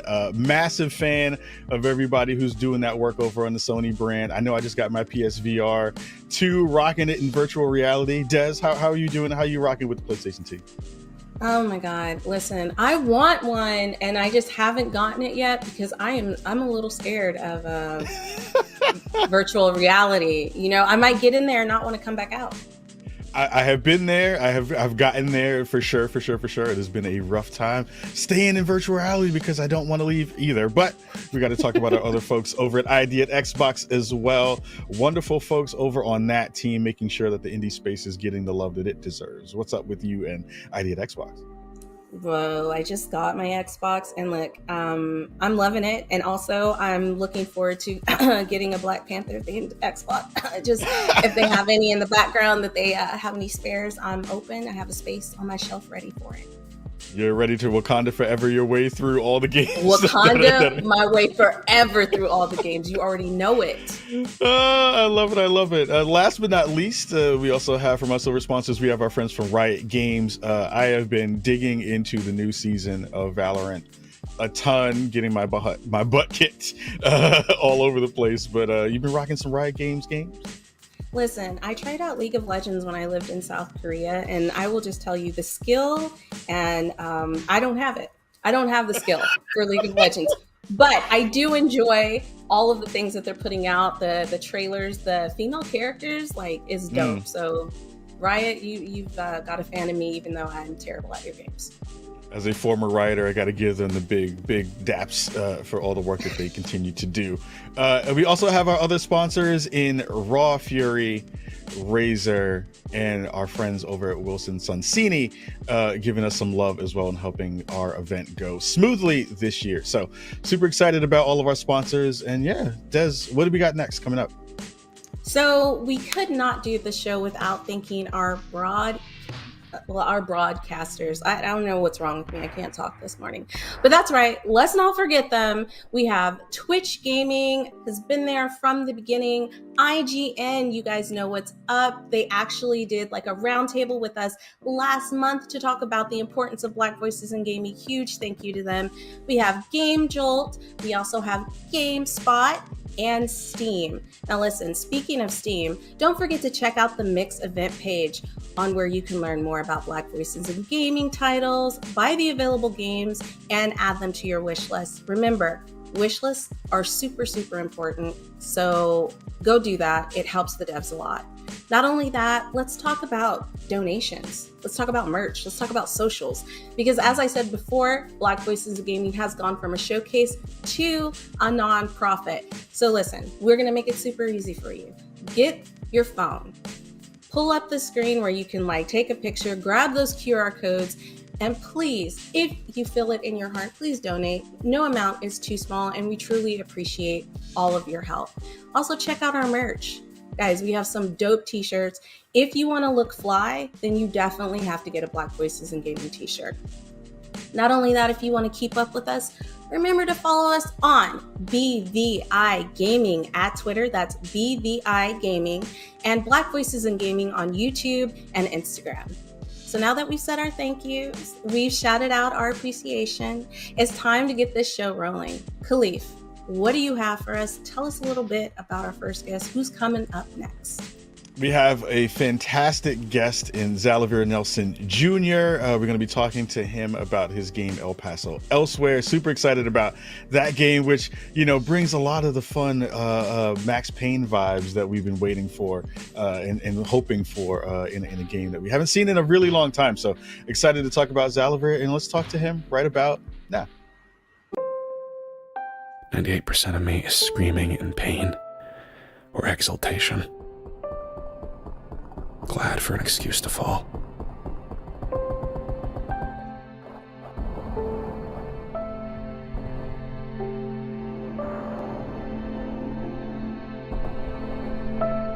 I tell myself it was always going to be a one-way trip.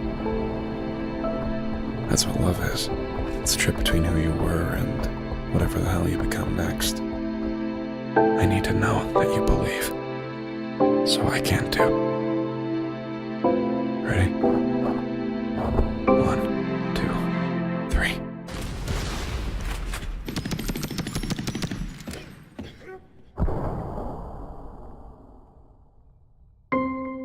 My name is James Savage. Here's to believing. Oh my goodness, what a great trailer for El Paso Elsewhere. I am so excited for this game. Really hyped for it. What'd you think about the trailer, Des? I thought it was dope. Like, I'm just as excited as you. And I'm really excited because we have someone who's going to talk to us about El Paso and give us all the ins and outs. So who is that? Who's talking to us today? Let's bring him on right now. Xalavier Nelson Jr. How are you, Xalavier? How's everything going?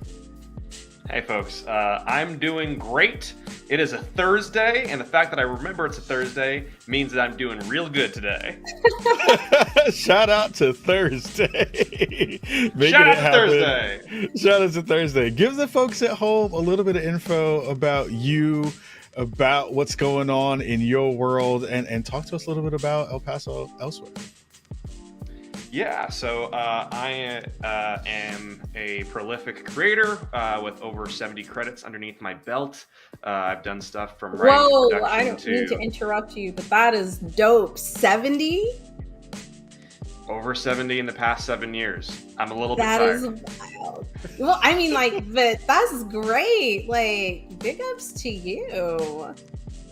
It's an honor. It's the industry as a whole is not calculated to allow people much space to grow personally, let alone express their personal creativity. So the fact that I've had the opportunity to do that, growing at what feels like light speed in this medium and having the ability to contribute to a lot of teams and now share that knowledge every place I go while picking up new tricks along the way has been great. So whether it's writing, production, biz dev, design, or increasingly direction, I've just been working on a lot of stuff for a long time. I've worked in print and literature and tabletop RPGs and comics, and now I'm honored to be presenting the first of the sort of next phase of El Paso of Strange Scaffold projects.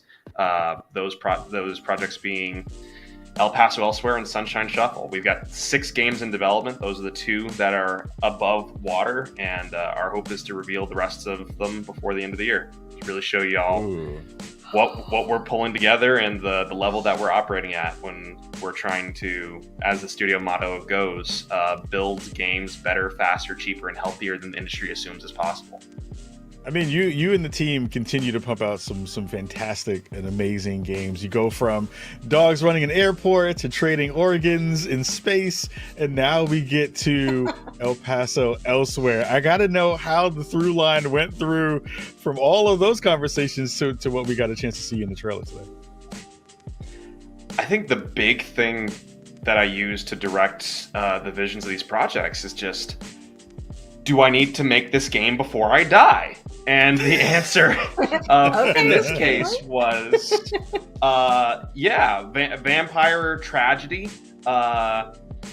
Having a relationship with the Lord of the Vampires is going to mess you up in the process. So you are coming to El Paso, Texas, your hometown, to stop your ex from destroying the world, which means that in the process, you might have to kill the monster that you loved. You play as a rad black monster hunter called James Savage in El Paso Elsewhere. The game has an original hip-hop soundtrack on which I'm a vocalist and lyricist. Yes. Yeah, like we're making games differently, which means we can afford to make games specifically.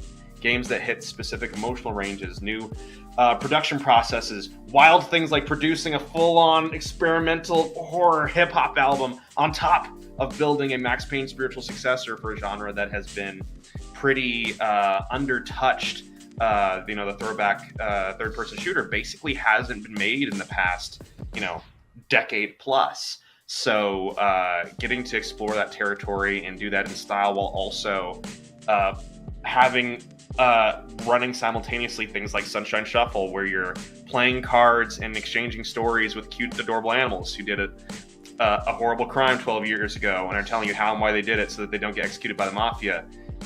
We're trying to show what is possible in games and how you can try to build different production strategies and methodologies that mean that the people who are building and collaborating on these things with you don't get destroyed in the process, or at the very least get to walk away no matter how the game does. And it changes genuinely the types of games you can make. I'm really excited to be where we are right now.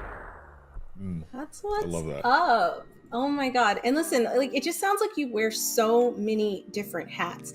And I love that about the indie game space, because it does kind of give you that freedom to create what you want to create, whether it be because you have to create a game before you die, or just because you want to put a game out there that you think people would enjoy. And I think El Paso is like for me, it's really exciting, not only because like I like vampires and I like love stories, but also I get to go in and kick some butt.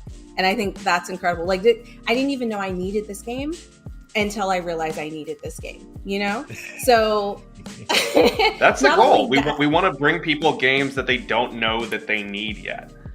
Well, you've done it. You've absolutely done it, and I cannot wait to play it. But while we have you here, you've also brought up another game that we are going to be showcasing and letting you guys see the trailer of, and then we're actually going to jump in and play it a little bit. So before we drop that trailer, can you tell us a little bit more about Sunshine Shuffle, the cute animals and the mafia? And I'm terrible at gambling, so like this will be an experience for me. So, Sunshine Shuffle began its genesis as a project in late 2020. Obviously, people had a lot of feelings in 2020, and what we said was, you know what, we just need just create a safe, happy space in a video game. We haven't seen a Poker Night at the Inventory game in a while. There's only been 2 of those. How hard can it be to mix basically like a visual novel and a poker game? We could probably replicate that tech pretty easily and do Animal Crossing meets Poker at Night at the Inventory with a bunch of little friends. And that had 2 problems. First of all, despite even working with ex-Telltale people on the game, no one told us that we were basically making the immersive sim of narrative games. It is probably the most nightmarish and difficult game production process Strange Scaffold has experienced so far. Not because of work conditions, but because it's just a really, really hard game to make. It has to work flawlessly all the time, and it's immediately obvious if it doesn't work. And if it does work, you don't get any credit for it because it just looks like it's supposed to, right? The second thing is that it was boring. It was boring. There was just nice people at the table around you, and there was kind of a light bulb click. Again, talking about games I need to make before I die and ways to make them that I can be proud of and that allow me and my collaborators to hopefully continue to contribute to the industry for a long time to come. I was looking at this game and saying, I'm not having fun trying to tell this story. I don't know what these characters are trying to say. And it being my brain, I jumped to, okay, they robbed a bank 12 years ago. They thought they got away with it. Turns out they took the mafia's money. Consequences ensued, and then you show up on their doorstep, so they're telling you how and why they did it, so that they don't get executed by the mob. Also, you get to decorate the boat. And then all of these things start to click in terms of the game had teeth. It had something to say. It had characters that you could attach to and learn about and uncover the depths of in a really core way that made them feel like a cast in their own right. And you can still customize the boat. Now there's a little poof every time you buy an item or like a new deck of cards or some chips. So yeah, even if you don't know how to play poker, you get to unravel a fantastic story brought together by some really talented people with an all original ska soundtrack by Ska-Tune Network. Jam. Yo, yes.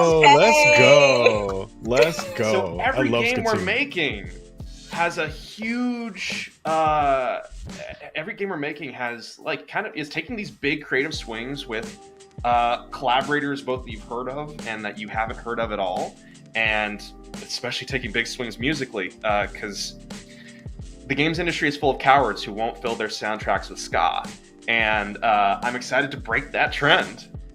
I love so you with funny. Every fiber of my being. Oh my god, I love it. Listen, you had me at customizing my boat.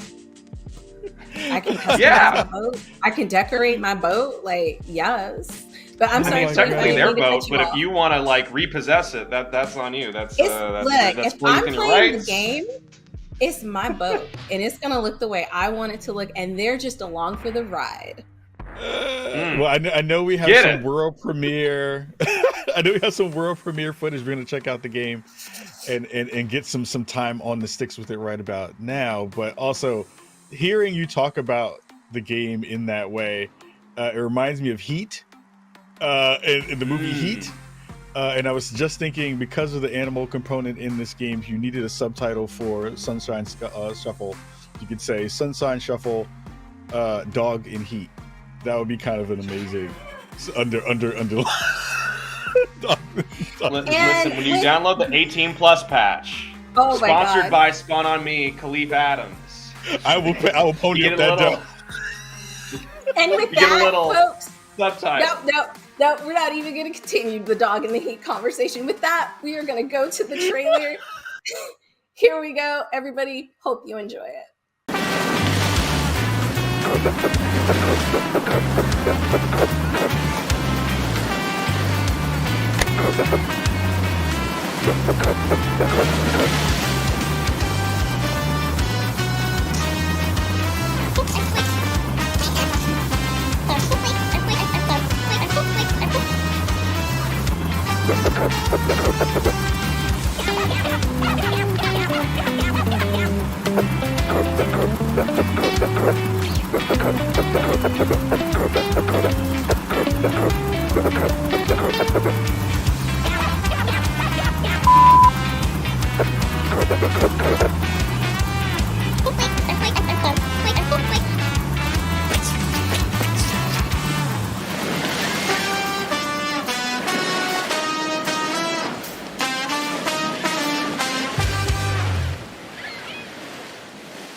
All right, guys, we just saw the trailer and now we're going to jump into the game. I'm super excited because I want to decorate. I don't know if I'm going to get to decorate, but I would like to decorate.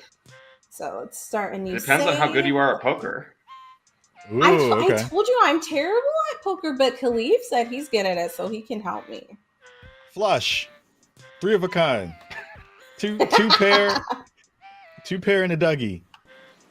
What's 2 pair and a Whoever Dougie can mean? shout. Oh, that's dope. I love that.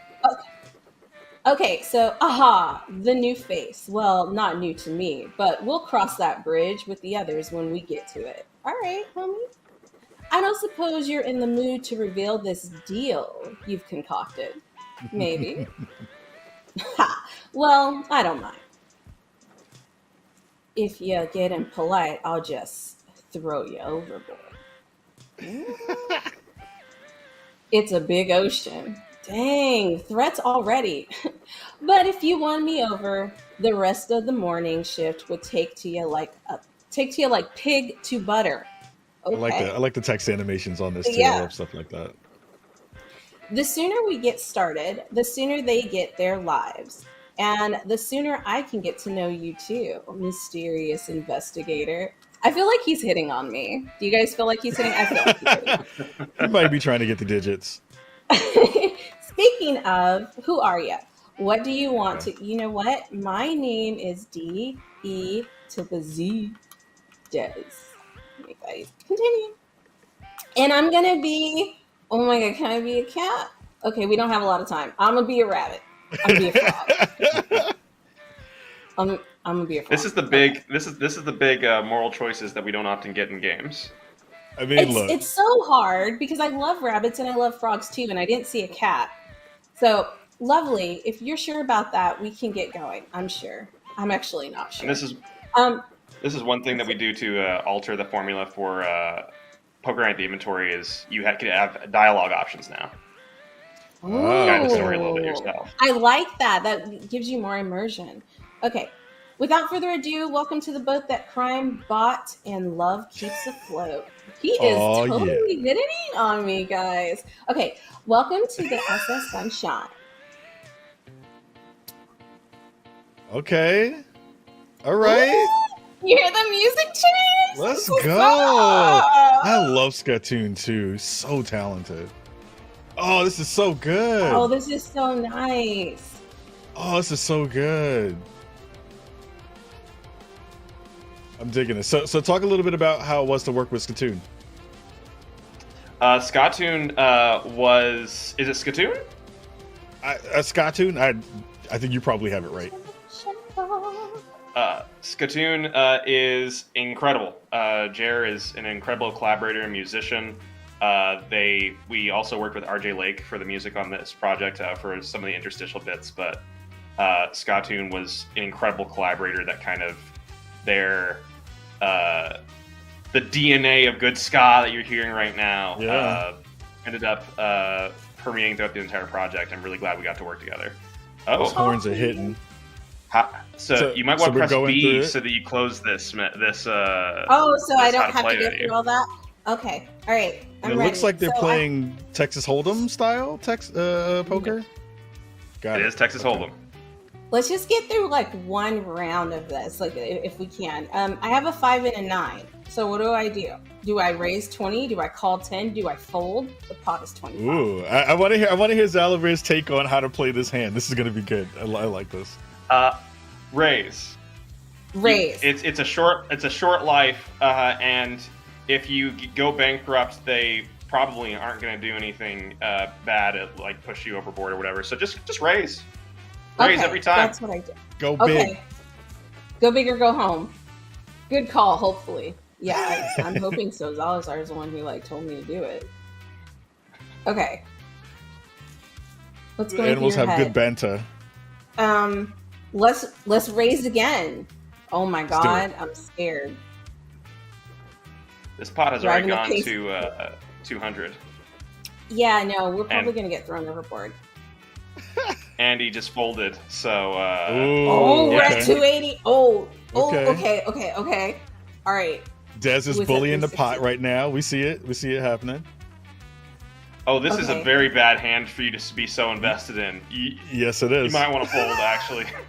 So talk a little bit about the process, Zalavir, of you learning how to play poker while kind of going through the process of making the game. I kind of figured a 5 and a 9 would not be good. You know what I'm saying? So, okay, I fold it. Ooh, things are heating up. Yeah, but I fold it.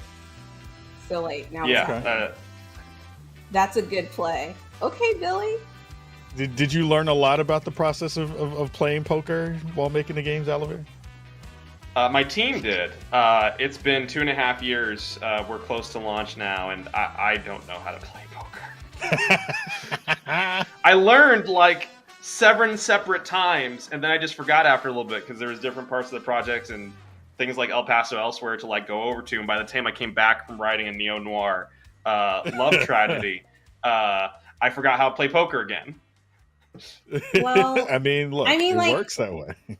I think you guided me pretty well. I'm still on the boat and I didn't get thrown overboard. But guys, we are coming to the end because we are out of time. Please, please, please go wishlist this game. Go check it out because I can already tell I'm going to have a lot of fun and I'm going to learn a lot about gambling and I'm going to be a professional. And not only that, me and how do you say his name? Fidelius? How do you say him? Fidelius. We're obviously going to be a couple. So anyways, right before we sign off and I start like giving my digits out to this dog, can you let the people know where to find you if they want to find out more about you, your team, and what you've got going on? You can follow @StrangeScaffold on Twitter, on Instagram, and also on YouTube. We've got El Paso Elsewhere, a throwback slow motion shooter on the way, coming this fall, and then Sunshine Shuffle coming in the near future to PC as well as a mystery console. El Paso Elsewhere will be on Xbox and PC. You can wishlist them both now. And the important thing about Sunshine Shuffle is that even if it teaches you to gamble, it does not teach children to gamble. I'm not teaching children to gamble. Don't tell Steam or the FCC that I teach children to gamble. That isn't that isn't what I do. That isn't what happened. I'd never. You would never. Nothing like the cute animals or anything that would actually want to get a child creative and want to play the game. That's not what you were aiming for there at all. And so Steam, we hope that you hear us. That's not what's going on here. But thank you so much for coming on and sharing these games with us. It was so dope. And I hope you guys are ready because we have some more amazing guests coming up soon. Absolutely. We have, and before we get to our next guest, I got to say, Zalavir, one of the best people on the planet. Super, super amazing. One of the best IG and TikTok games on the planet as well. But make sure you're checking out his TikTok. Super, super Loved fun his stuff. vibe. Loved Super, his vibe. super You cool. only live once. You only live once. Raise. Only live once. let's go over to our next guest. We have the man, the myth, the legend, and that is Hip Hop Gamer. Press start.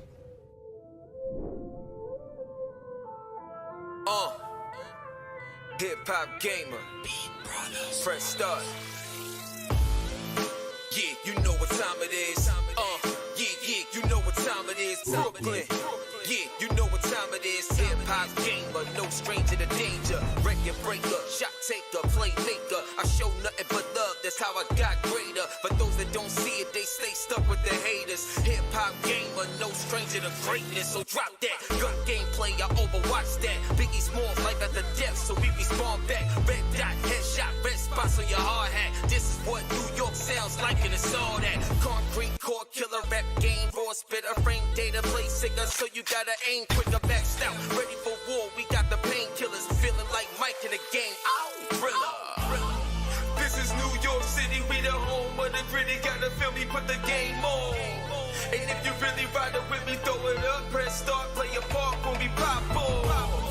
This is New York City, we the home of the gritty. Gotta feel me, put the game on. And if you really ride it with me, throw it up, press start, play a part when we pop on. My grandma told me to be the best that I can be, so I took the game industry by the balls and believed in me, and equally merged it with verses. So anybody wanna battle, get a pen and a paddle with two controllers. Focus, the flow is explosive, breaking every barrier and parry all opposes. Yeah, the game is mine and it's time to be ferocious. You can call me rap god when it comes to game and culture. Embrace who I am and the world is gonna see it. The game industry, everybody wanna be in it. It's funny how the leaderboards will show you what is missing, and I get it, now I got it, cause I am top the position. Listen, from the hood, growing up, we ain't have much. Playing PlayStation with friends, felt like we had enough. It was those days with Sega, how we was raised up. Gotta love Sonic, cause Lost Rings that came up. Whoa. This is New York City, we the home of the gritty. Gotta feel me, put the game on. And if you really ride it with me, throw it up, press start, play a part when we pop on.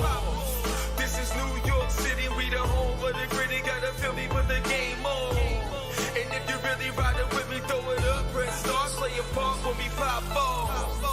This is New York City. This is New York City. We the home of the gritty. Press start when we pop on. This is New York City. This is New York City. We the home of the gritty. Press start when we pop on.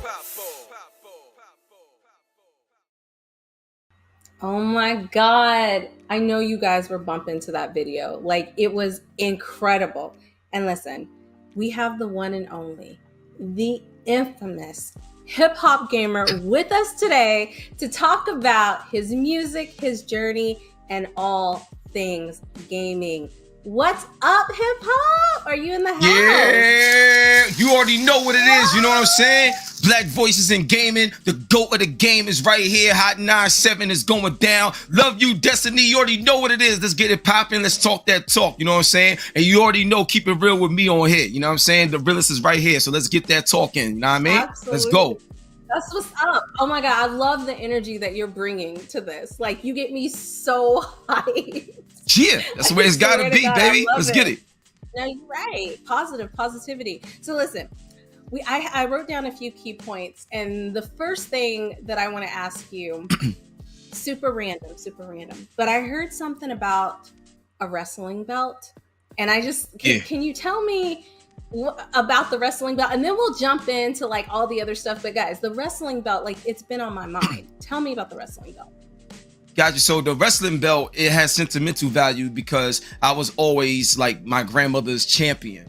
You know what I'm saying? And she's my champion. And my grandmother, she's the one who taught me how to play video games when I was 4 years old. So I've been playing video games all my life, and she taught me about life through video games. You know what I'm saying? So when I have the belt, it's not just about me being number one or just being a champion for the sake of selfish reasons. You know what I'm saying? It's more about showing my grandmother in the greatest light that I can, because she gave me what I give back to y'all. You know what I'm saying? So that's what the belt is all about. So on the belt, it got hip hop elements on it in terms of DMX, you know, 50 Cent, And if you look at the gaming side, it got Kratos, Lara Croft, which is my favorite. My grandmother's favorite character was Lara Croft. And then, you know, you see Hot 97, Logitech G, AMD on the belt as well. But the most important thing on the belt is putting God first. So it says God first, and it has my grandmother on it and my son on it.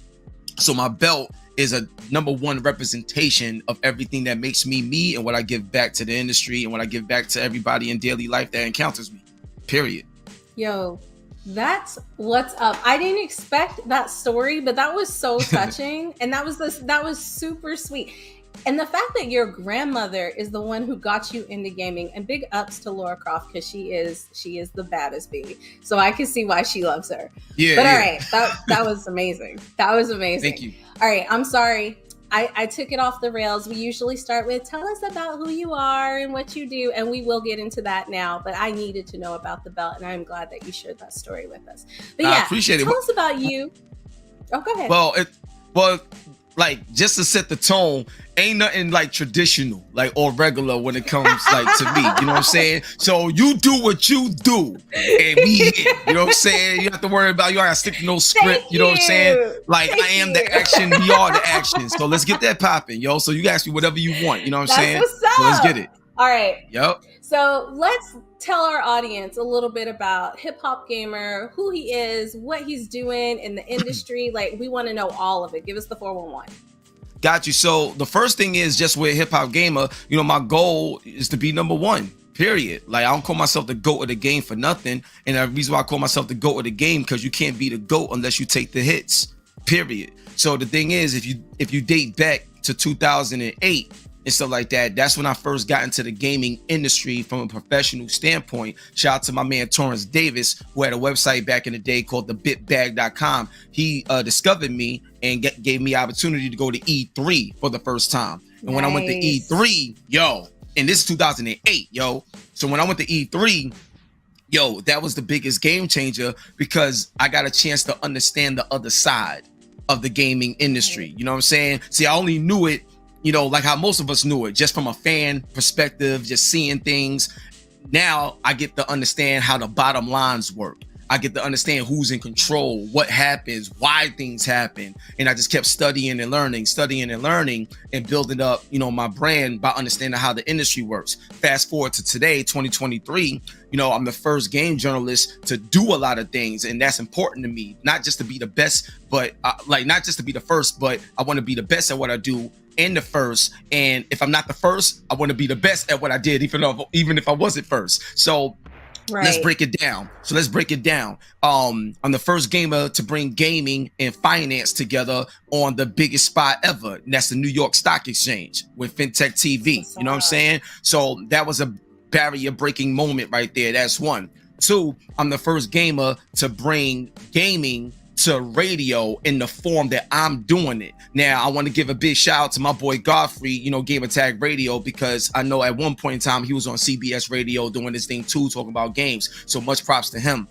What I'm saying is, I'm actually the first ever officially nationally syndicated global voice in gaming on radio, on all the biggest stations worldwide, because I'm partnered with AURN, which is the American Urban Radio Network. So that's the first time that has ever happened. I'm a character, different video games. I make songs for the games, and I'm really my name. You know what I'm saying? Like hip hop game, I'm really who I am. I'm a hip hop artist. I'm a gamer. Like, I do this. So I think at the end of the day, as long as everything you do is authentic, and I never worked for anybody in the gaming industry. I always been independent, you know what I'm saying? Dame Dad status. So I always been able to do what I wanted to do, help people, and continue to grow the industry. So to me, just that much more of me, I wanted to set a tone that you can still show mad love, be positive, and you don't have to blow up by being negative. You don't have to blow up by doing clickbait to trigger people. You know what I'm saying? You could be mad cool, make mad money, and make an impact positively and stuff like that. I'm also a partner with the Board of Education. So I actually have a program called Playmakers, where we utilize gaming to teach financial literacy. We utilize gaming to develop character, because the slogan is character is your currency. You know what I'm saying? So one of my main things, Destiny, is everybody got their own fingerprint, you know what I'm saying, in this world. Everybody has a one of something. I discovered what my one of one was, So at the end of the day, everything I do is exclusive to how I do it. So anything I attach myself to is going to get the victory, period. So that's how I operate. That's a little bit about me and some of the things that I've been able to break barriers on. No, I absolutely love that. I love the positivity and the energy that comes into that because, listen, I feel like growing up in our culture, being Black, like there's so many people telling us no, that it pushes us to be like, no, we're not taking no for an answer. And if you don't want to listen to me, I'm going to make my own thing. And that's exactly what you've been doing. And I think that's incredible because I feel like with Black Voices in Gaming, it is that platform where we're showing a lot of developers, a lot of content creators, a lot of business people who are out here making their own thing without, not saying that some people don't help them, but like really it's them. Like the brand is them. And I just think, listen, I feel like when people watch this and they watch you and they watch Jay and they watch all these developers, like it's really, really inspiring. Wow. And I am inspired, like legit. Like there's so many things that I want to do that sometimes I think we can get a little overwhelmed with like, man, I don't know if I can do this. Or you hear no so many times, you want to give up. But you are literally, you and Red and Jay and all the developers we've had on, even Justin, you guys are some of the most amazing, talented, creative people that I have had like the pleasure of working with. And I want to see you succeed because I know that when you succeed, you are going to be lifting up other people to help them succeed. And I think that's what's incredible because it's not a selfish kind of like, I want to be number one. It's I want to be a number one so the next person can come up and be number one. Like I want to help everybody. And that's kind of what I get from everybody who comes on Black Voices in Gaming. But okay, absolutely. I've talked enough. Yeah, absolutely. Like you got to pass the plug and help people out. You can't, you know what I'm saying? You can't gatekeep and stuff like that. You got to pass the plug. Now what you do with it is, you know, that's up to you. Like, you know what I mean? But you got to pass that plug. So I'm with you on that big time. Yes. And when you said gatekeep, absolutely. We can't be doing that in our culture. We have to. The only way for us to actually make it to the top as a group is to help each other out as a group, which is why Black Voices in Gaming is so important. That's why we have you on here. That's why we've had Red on here. That's why Justin and Alfonso put this together is because like we're here for y'all. You know what I'm saying? We're here for the culture and we're here to be seen and to be heard. And listen, y'all are not gonna not hear Hip Hop Gamer. Okay? Oh yeah, facts. He is doing all kinds of stuff. Yeah. Yeah, like you ain't gonna escape me. I literally just came off the plane today from New Orleans. I was just on ESPN yesterday because we did a big program out there and we performed on the actual court before tip-off for the Pelicans and Dallas Mavericks game. So and even with that, we brought like 5 inner city youth kids that's talented in New Orleans and gave them their shine too. So we do this at the highest level. And we ain't just talking about it. I can show you everything, you know what I mean? And one thing I wanted to say that before you go to your next question, one thing I wanted to say, you said that you know, a lot of times it can be overwhelming when a lot of people keep telling you no. A lot of people keep telling you no. Here's just words of, I'm not saying you got to do this or anybody that's watching. Please. It's just words of advice, I would just say. But if people tell you no, you got to tell yourself yes. Period. You know what I'm saying? Like, and when you tell yourself yes, then you block out all the noise and go get it done. And then the same people that told you no is going to be asking you questions on how to be a part of your yes. Ooh, you understand what I'm saying? That was so good. Yes. Yeah. You know what I mean? And the thing is, everything I'm saying, like everything I'm saying, Destiny, I'm living proof of that. So I ain't just saying it because it sounds nice as a sound bite. Right. Like, you know what I'm saying? Like I do this. Like, so at the end of the day, I want people that's watching this to, when people tell you no, that's fine. Because your vision is for you. They may not get it. That's cool. And it doesn't mean there's any ill will to it. They don't get it. That's fine. But if they tell you no, you tell yourself yes. Because later on, that no is going to want to be a part of your yes. Remember that.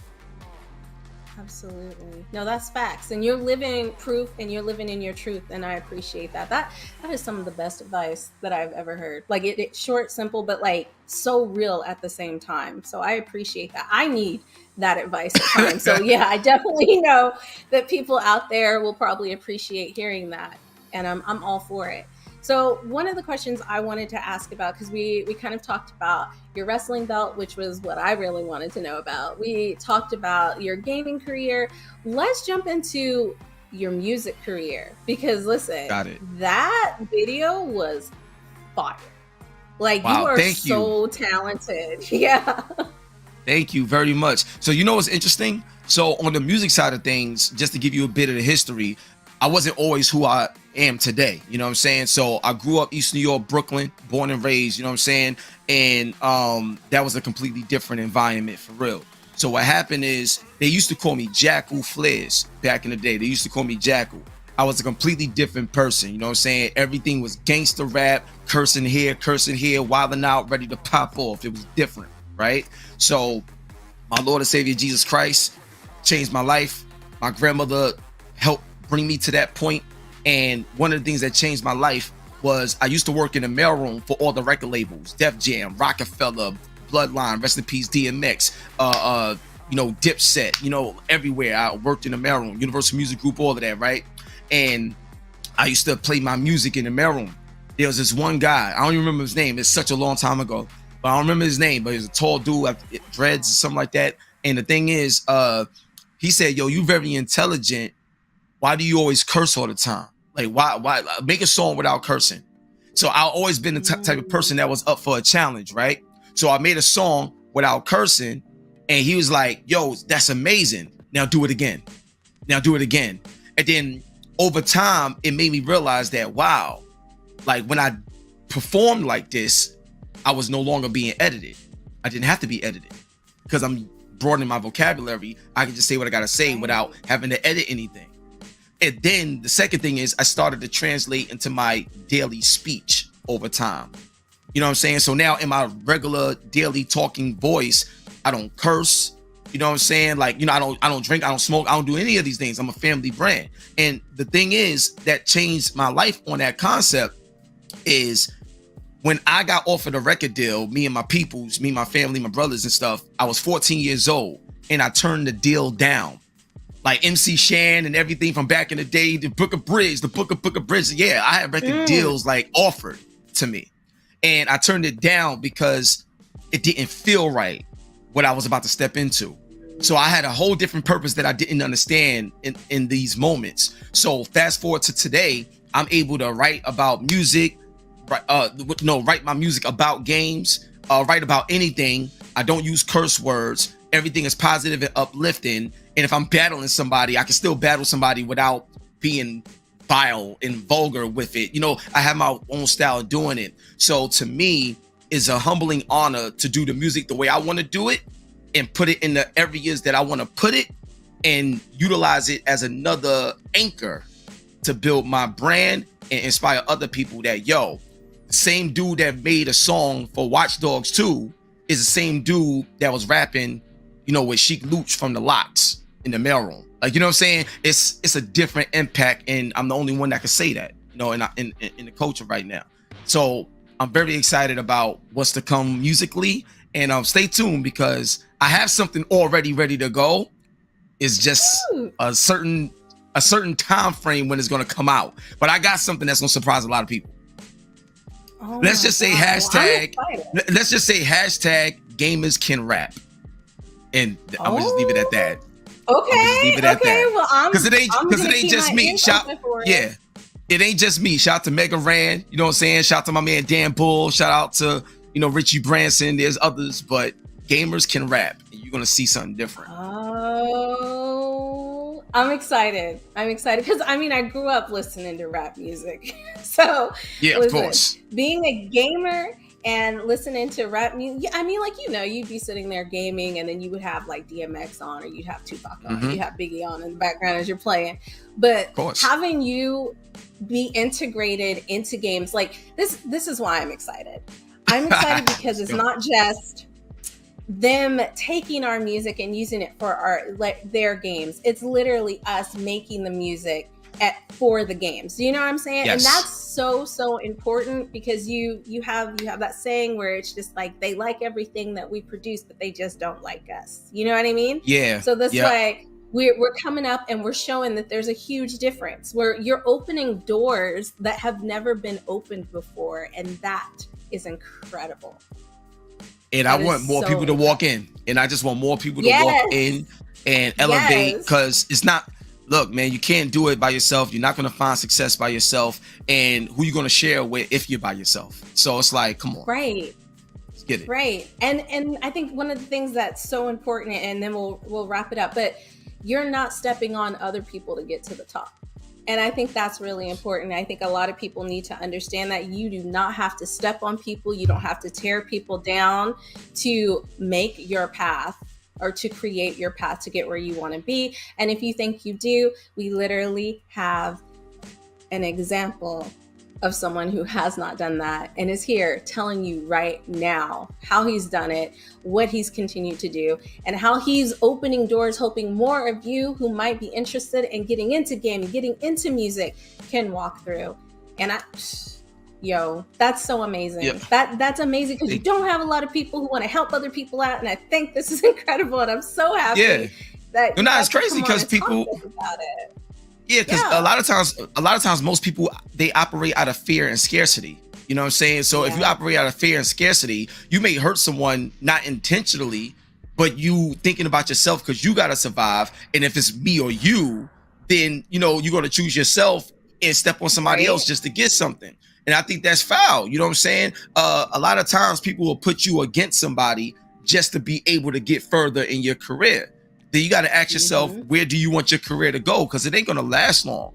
Like, you can have a successful moment, or do you want to have a successful longevity, enjoyable career over time? Right. So you got to remember, like 2008, 2023, and it's not stopping. It feels like it's just beginning all over again with all the stuff that's going on. Now, secretly, there's a lot of people that like I helped out, put in position, and there's a lot of people that have benefited for things that I told companies to do, period, because it's like y'all helping them to your benefit, but what about helping them to their benefit? It has to go mutual.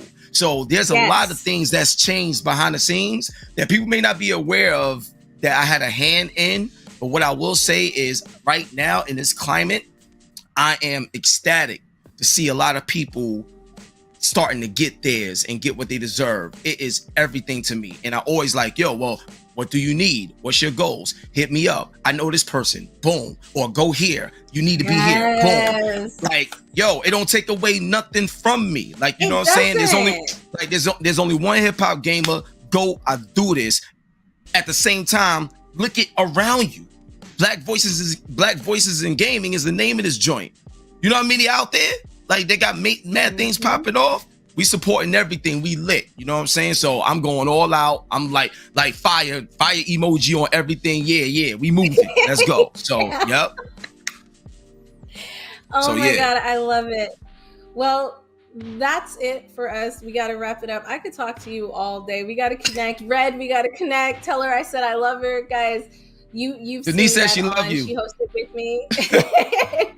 We were on a few shows back. But I just want to say thank you again for coming on and sharing your knowledge with us, your words of wisdom, because they are so needed, especially for the young who are coming up and want to get into the industry. If anybody wants to find out more about you, your music, what you're up to, can you drop your socials one more time? Yo, Google me, Hip Hop Gamer. I'm everywhere. Just Google me. You type in Hip Hop Gamer, everything, and that thing's mama and sister and brother and cousin and Ray, everybody at the barbecue is gonna pop up when you type my name in. All right, Hip Hop Gamer, the GOAT of the game. You know what I'm saying? Hot 97 Logitech GAMD, and don't forget to get that Plitch. Black Voices in Gaming. Denise, what up? Let's get it. Yes, thank you so much. Guys, this has been an absolute pleasure, and we will talk to you again at some point, Hip Hop Gamer. Like, oh my God, that was incredible. But listen, guys, if you're enjoying what you've seen so far, if you've liked any of the games, if you've liked any of the people that we've had come on, please go find their socials and go look them up. Also, if you want to help BVIG, you can always help through donations through our Tiltify for Black Voices in Gaming, because that goes towards our mission of helping game studio entrepreneurs succeed. And yeah, listen, that was dope. I need to calm down. I need a moment. We'll be back in a bit. If you missed some of the dope developers and games last month, don't worry, we got you. We're going to take a look at some of the amazing titles our developers are working on.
Can you play something?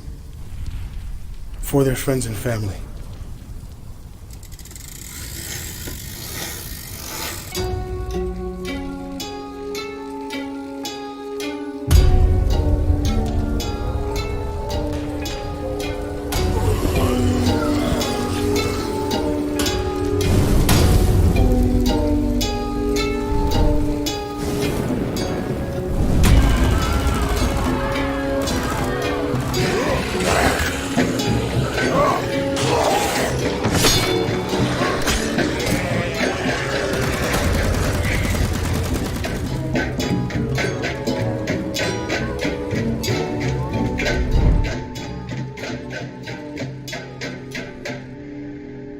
Your distraction machine. Will it save our people or lead us to ruin?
Why don't we run away?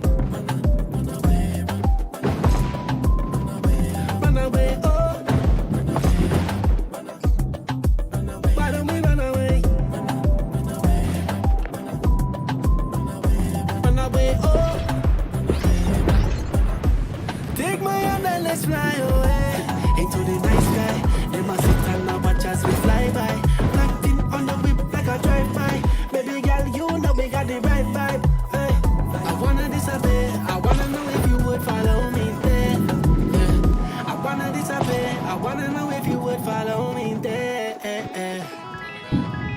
Sometimes I wanna run away. I for take time on away. I lick a place that we can hide. I lick a space to ease my mind.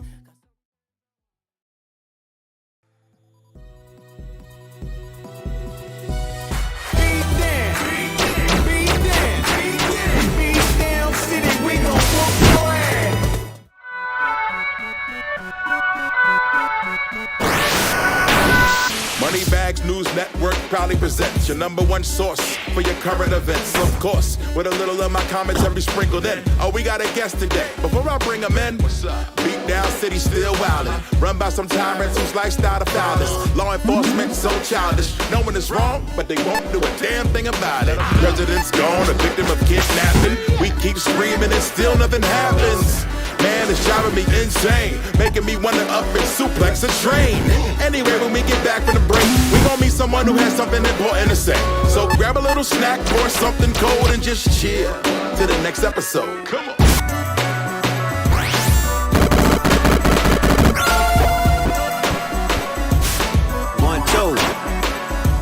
Revolution! Untelevised tonight, cause it's money bag news with the lies you like. Look at the bad news, fighting on a Friday night. If you call it bad news, you're right. I'm providing the coverage for once. Tired of ruckus, and my foes getting wise to the lies they publish. Conflicting interests, some conundrum. They run from the source where the funding comes from. You know what really grinds my gears? When the president disappears, ain't nobody saying shit is weird. We gon' make it all crystal clear with baseball, baskets, and spears. I got the key to the sound, the beat down. Rage unlimited, reach down. I'm standing on mine, 2 feet down. We could reach down, raw to a pull apart. Mess around there, find out Boulevard.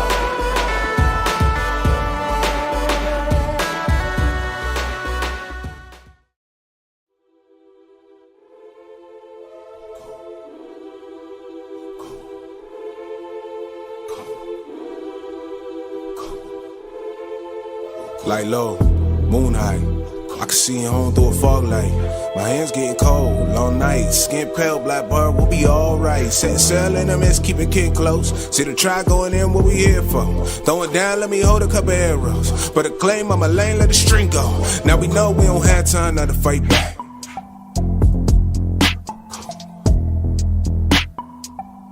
Breathe.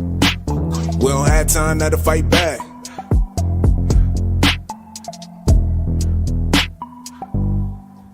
Go, let a man grow, let the land flow black. Get my kinfolk all the gold in the sack. Fall in folk deep, no sleep at the snap. I can sleep in a tree, but I'm still in the attack. Cause we here now. Boy, you better get a show when we throw down. Ghosts getting close, let me slow down.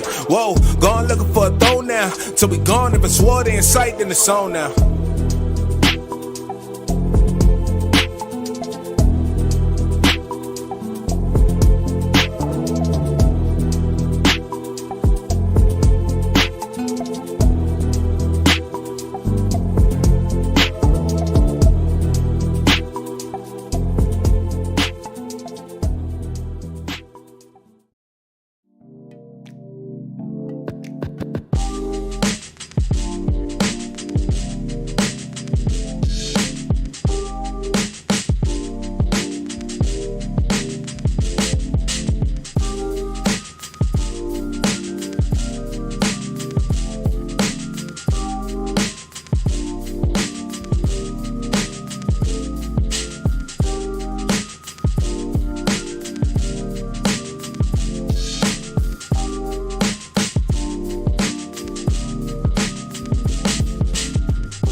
Wow, that was a really cool block of trailers. I'm really excited for all those games. I'm again, it shows just like the breadth and depth of the space, right? We get a chance to see so many cool games that are going to be hopefully in your hands very, very soon, and get a chance to kind of check those out. Des, what are your thoughts about that amazing kind of dope trailer block that we got a chance to see? Listen, I'm always super excited to see any of the games that Black Voices and Gaming are showcasing. And I know we got to see a trailer for a game that we are going to be checking out in this next interview, which I'm super excited about. Who are we checking out in the next interview? Because I know you know, Khalif. Like, tell the people.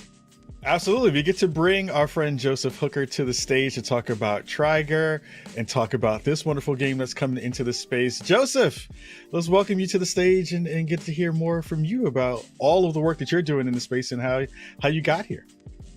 Yeah. Hi, I'm Joseph Hooker. I am a developer out of Oakland, currently working on top-down arcade shooter.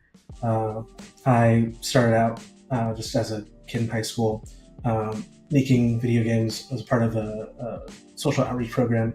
And I got hooked up with Justin along the way, and he's been helping me hone my skills and make releasing this a reality. So I'm super hyped for this because this fills all those kind of aesthetic needs that I have. This reminds me of so many games that I played as a youngster, and now, you know, kind of being a little bit older and getting a chance to get some of those retro vibes.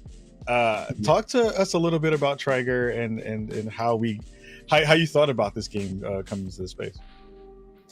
Yeah. I started out like my first games that I ever played were on the MAME emulator. I played like Galaga and Asteroids on my dad's computer, and so I've always kind of had like an interest in classic arcade games.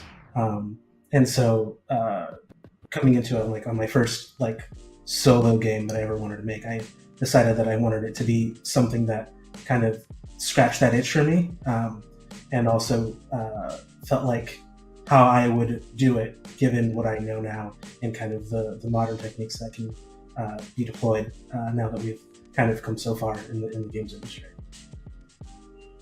Nice. So I had a question for you. I know that like you've gotten some help from the Black Developer Game Fund, and you mentioned like meeting Justin and like him kind of mentoring you. How did that come about? How did you meet Justin? That like we don't get these stories a lot, but how did you guys connect? Yeah, I was part of the Game Heads program out of Bay Area, and then during one of the early showcases, Justin came around to see some of the games, and he saw like a very early prototype of Trigger, and said he was interested in helping me get it out in the world. So we're watching some gameplay currently. We got Dez on the sticks.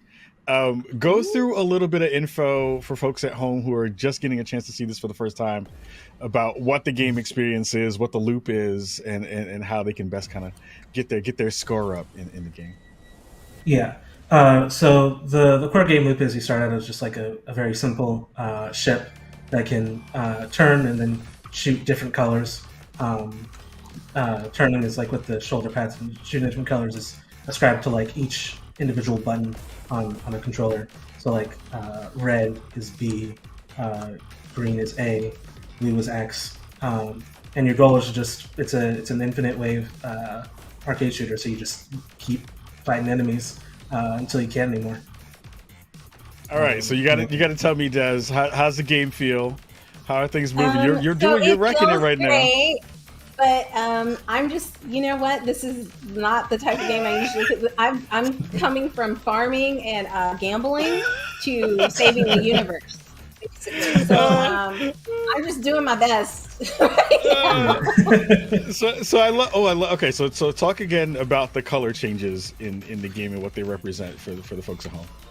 Yeah. So each enemy will spawn with a given color, and while you can hurt them with a color that doesn't match, you're gonna get the most points and the most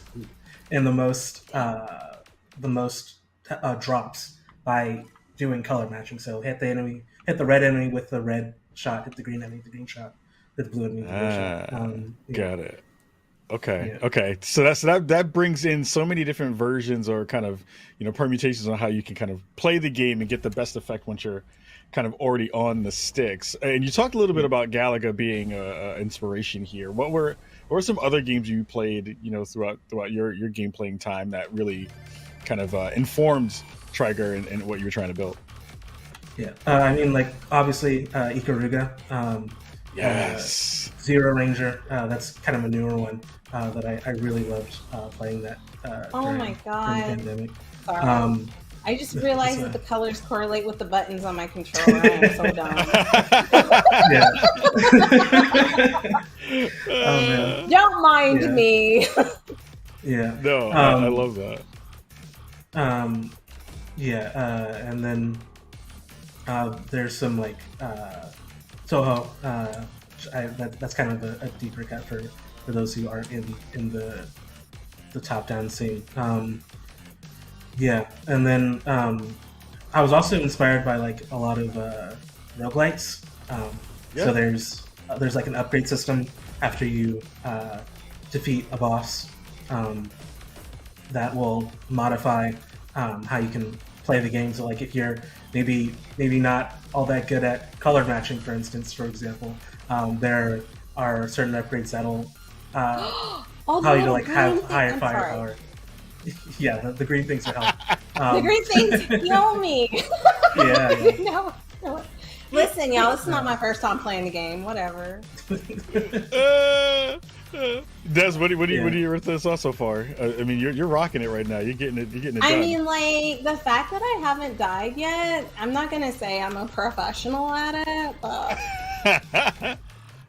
Oh, I love this. This just gives me so many vibes of games that I just loved playing as a kid. And you know, there's some early Xbox games that I remember being very close to this too. Like, why can't I think of it right now? I just fell off the tip of my tongue. But I played so many hours of that game. For the folks, also, here's a quick question for you. In a game that has color matching like this, do you have any options in there, or you're working on the options for accessibility stuff for like color blindness and things like that too? Yeah. I have systems in place right now that are going to allow for both changing the colors themselves that are present in the game. So if you wanted to make red an entirely different color, that's a possibility for you. As well as having just like preset modes for the different kinds of color blindness, so that like certain colors will be like closer to white than the actual color themselves. So like if you have red-green color blindness, I can switch the color like green to white using a post-processing effect, so That's that you awesome. can differentiate better. Yeah, That's super cool. So how long have you been working on the game again? I've been working on it on and off while I've been like going to school for about like 4 years now. Oh yeah, and then here's the upgrading system. I like this. Ooh, Yeah. this is Okay. cool. So if you turn, you can choose. Yep. Pick which ones I want to.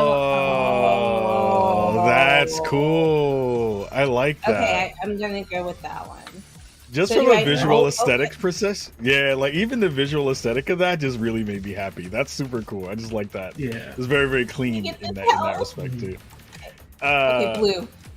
What has been the kind of most interesting thing that you found out about the development process during your time making this game? I think everybody, you know, once you've made a game or you're starting to make your first game or even your second or third, you end up pulling away with some tidbits of things that you learn that kind of influence the next layer of development.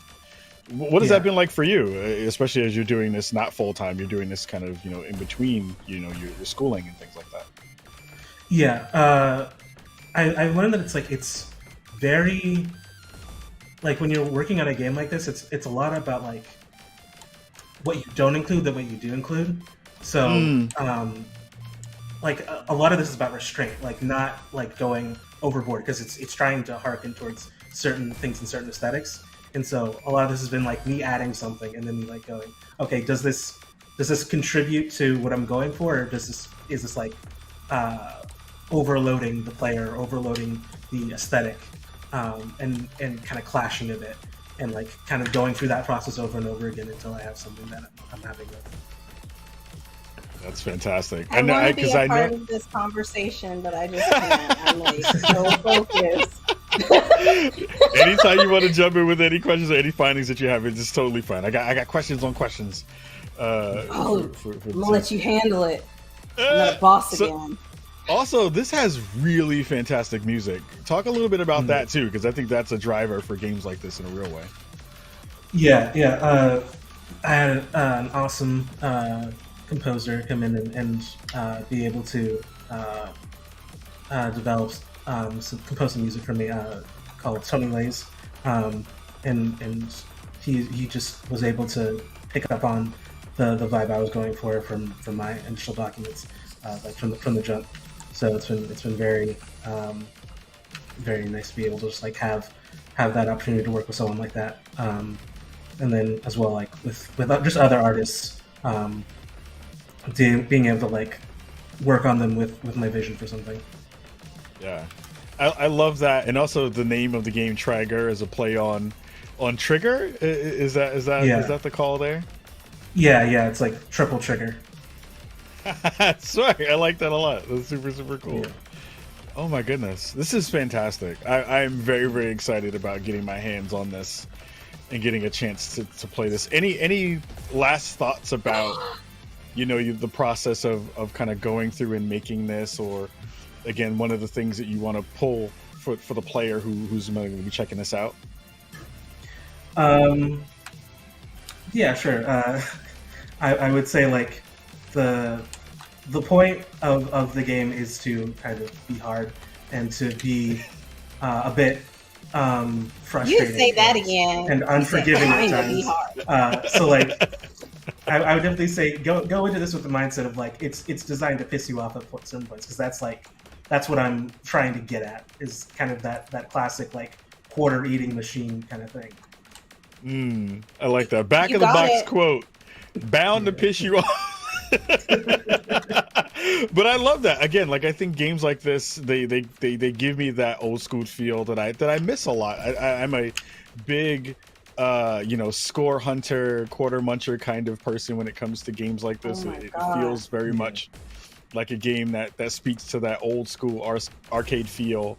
And just the aesthetic too just has a lot of that. I remember that Asteroids kind of vibe, right? Those geometric shapes kind of pulling through and being the enemies that you have to fight through to get to the scores that you want to get to. If of all the folks that you've had a chance to kind of test this and play with it, give me the goods. Who's the best so far? Who's the person who we have to look out for on the leaderboards to make sure that we're taking them down? Is it you or is it Dez? Yeah. So far, over here. Yeah, you've been pretty good. So far, I think I've been the one that's been doing the best. I will say that like more recently I've had other people from the Vix be able to get on it, and there's a guy Andre who's been able to quickly kind of get up the leaderboard and very much challenge me a bit.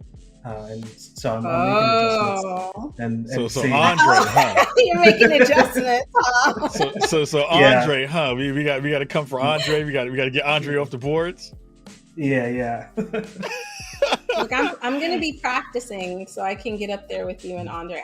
You know what? I'm not gonna lie. I'm proud of myself. I thought I was gonna die immediately, and I got to like the third wave. I know, I'm pretty. It's actually a lot of fun. And I do remember y'all, this is like old school, but going to the laundromat because there was always arcade machines there with my grandmother and like playing these type of games like Snake and stuff. And like, it definitely, like if you were trying to pull on some nostalgia strings, you got it with this game. Absolutely. Awesome. You've sold me. I am ready to get down and take Andre out of here. I got to get Andre done out of here. You're not. Better look out, Andre. I'm taking the spot from you. We're gonna make it happen in a real way.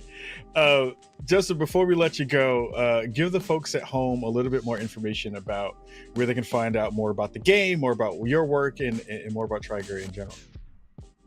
Yeah. You can find me at JoeDevs on Twitter, and there isn't going to be a lot about that like right now, but there's going to be more coming out after we do a mixed showcase at GDC.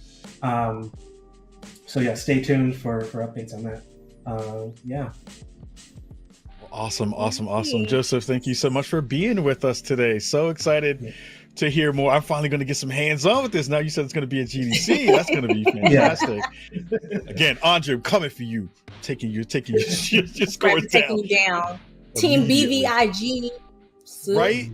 Right? You're just going to see it in the scores right there. You see BVIG in there, and they're going to be like, what happened? Who's this? Thank you again, Joseph, for rocking with us. Des, any other last thoughts for Joseph before we let him go? Listen, I think this game is incredible. I had a lot of fun. When I first started it, I was like, oh man, this is not my type of game. I'm gonna embarrass myself on screen. But no, it was fun. And just, proud of you and your creativity and the work that you put in always. And thank you for coming on to BVIG. Thank you for telling us how you met Justin and how that all came about, because these are the kind of stories that we want to share when we do our showcase. So yeah, good luck to you and all your future endeavors. Awesome, thank you. Very, very cool. That was Joseph Hooker, everybody, coming and bringing us Trigger to check out. I'm very, very excited because now I have another score chaser game to play. Games like this are the ones that those are my before I go to bed games, where people are like, don't play anything stressful before you go to bed. I love to play games that are a little bit stressful before they go to bed. It really calms me down. Khalif stresses out as his wind down. Thank you. I watch horror movies before I go to bed. I play stressful video games, but because I don't care about my life. But it was dope to see you rocking. You did a really good job on playing that. Thank you. Getting to level 3. I want everybody to know that was my first time playing. I know I sound facetious right now, but for real, that was my first time. I was my first time playing, so I'm pretty proud of that. It wasn't Animal Crossing where it's just easy. There's some skill. Actually, playing the game makes me feel like I'm a better gamer. So for anybody who has anything to say, watch it. I hope you saw that. I'm Take coming that, for Andre. you, Andre. Watch that, Andre. You saw how Des rocked it. Watch out, Andre. Coming for you, wherever you may be. Awesome. Well, guys, listen, we still have so much more to show you, but don't forget to check out our Steam store. And don't forget to wishlist all the games that you've seen on today's showcase, as well as those that you've seen in the past. And I'm pretty excited because we have a new guest coming up. She's incredible. She's done so much for the gaming community. We're going to watch a quick video, but let's get it rolling for Letta J. It's the grand opening for Coexist Game. There's commercial spot right here on 38th Street between 9th and 8th. It is lit. The energy in here is amazing. You're walking in a completely different world. It's like a gaming club in New York where people can come, content creators and music people, and just connect. It's really dope. There's a whole party going on. Oh man, if you're a gamer, you would definitely love this place. There's all these classic games that you can play. They have over 2,000 games, from the Neo Geo, Super Nintendo. On the first floor, there's a bunch of arcade games. In the back, we have the Citadel. People are chilling in the lounge. Upstairs, we have tournaments, NBA 2K22. They have a bottom floor with a lounge. They got ping pong downstairs. They have the big Uno cards. People performing and stuff like that. They have a studio. I'm into music, so that was super dope for me. Coexist is a place where creatives come together. It's games, it's music, it's art. It's a lot of creatives coming in one space, really enjoying the company of people who they would have never met outside of a space like this. People who will never coexist outside can step in these doors and meet a whole nother branch of friends that they probably would not have connected with outside. I'm the type of person that I see you walking on the street and in my head, I want to be your friend, but I'm like, we're in New York, we don't do that. In Coexist, you can do that. You meet people and they have that same energy and it just builds as a collective. I think this is a good spot for anybody who's not even a gamer because you can chill, you can drink, you can vibe, network. Everyone has a space here at Coexist Gaming. Even if you don't play games, there's still a chance to connect with people. I've met 2 girls here and I'm like, oh, how long have you guys known each other? They're like, we just met here. And now we're a group of people hanging out and I'm sure at some point we'll collab on music. This is the place for that kind of energy to consistently be that way. I've never felt anything like this before. It's all love here. I feel like everyone's trying to meet people for genuine connections. We're gonna vibe and we're gonna talk, and Coexist lets it all come together in one spot.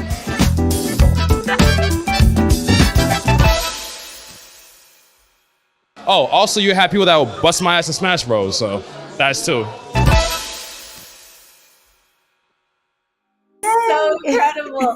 And I know you talked about touring in Japan. I used to live in Korea for like 5 years, so I've been to Japan a couple of times, and like just I totally understood what you were talking about, walking in and just losing yourself because there's so much going on in those spaces. And I think one of the places I went to was in Okinawa, and it was like this gaming bar.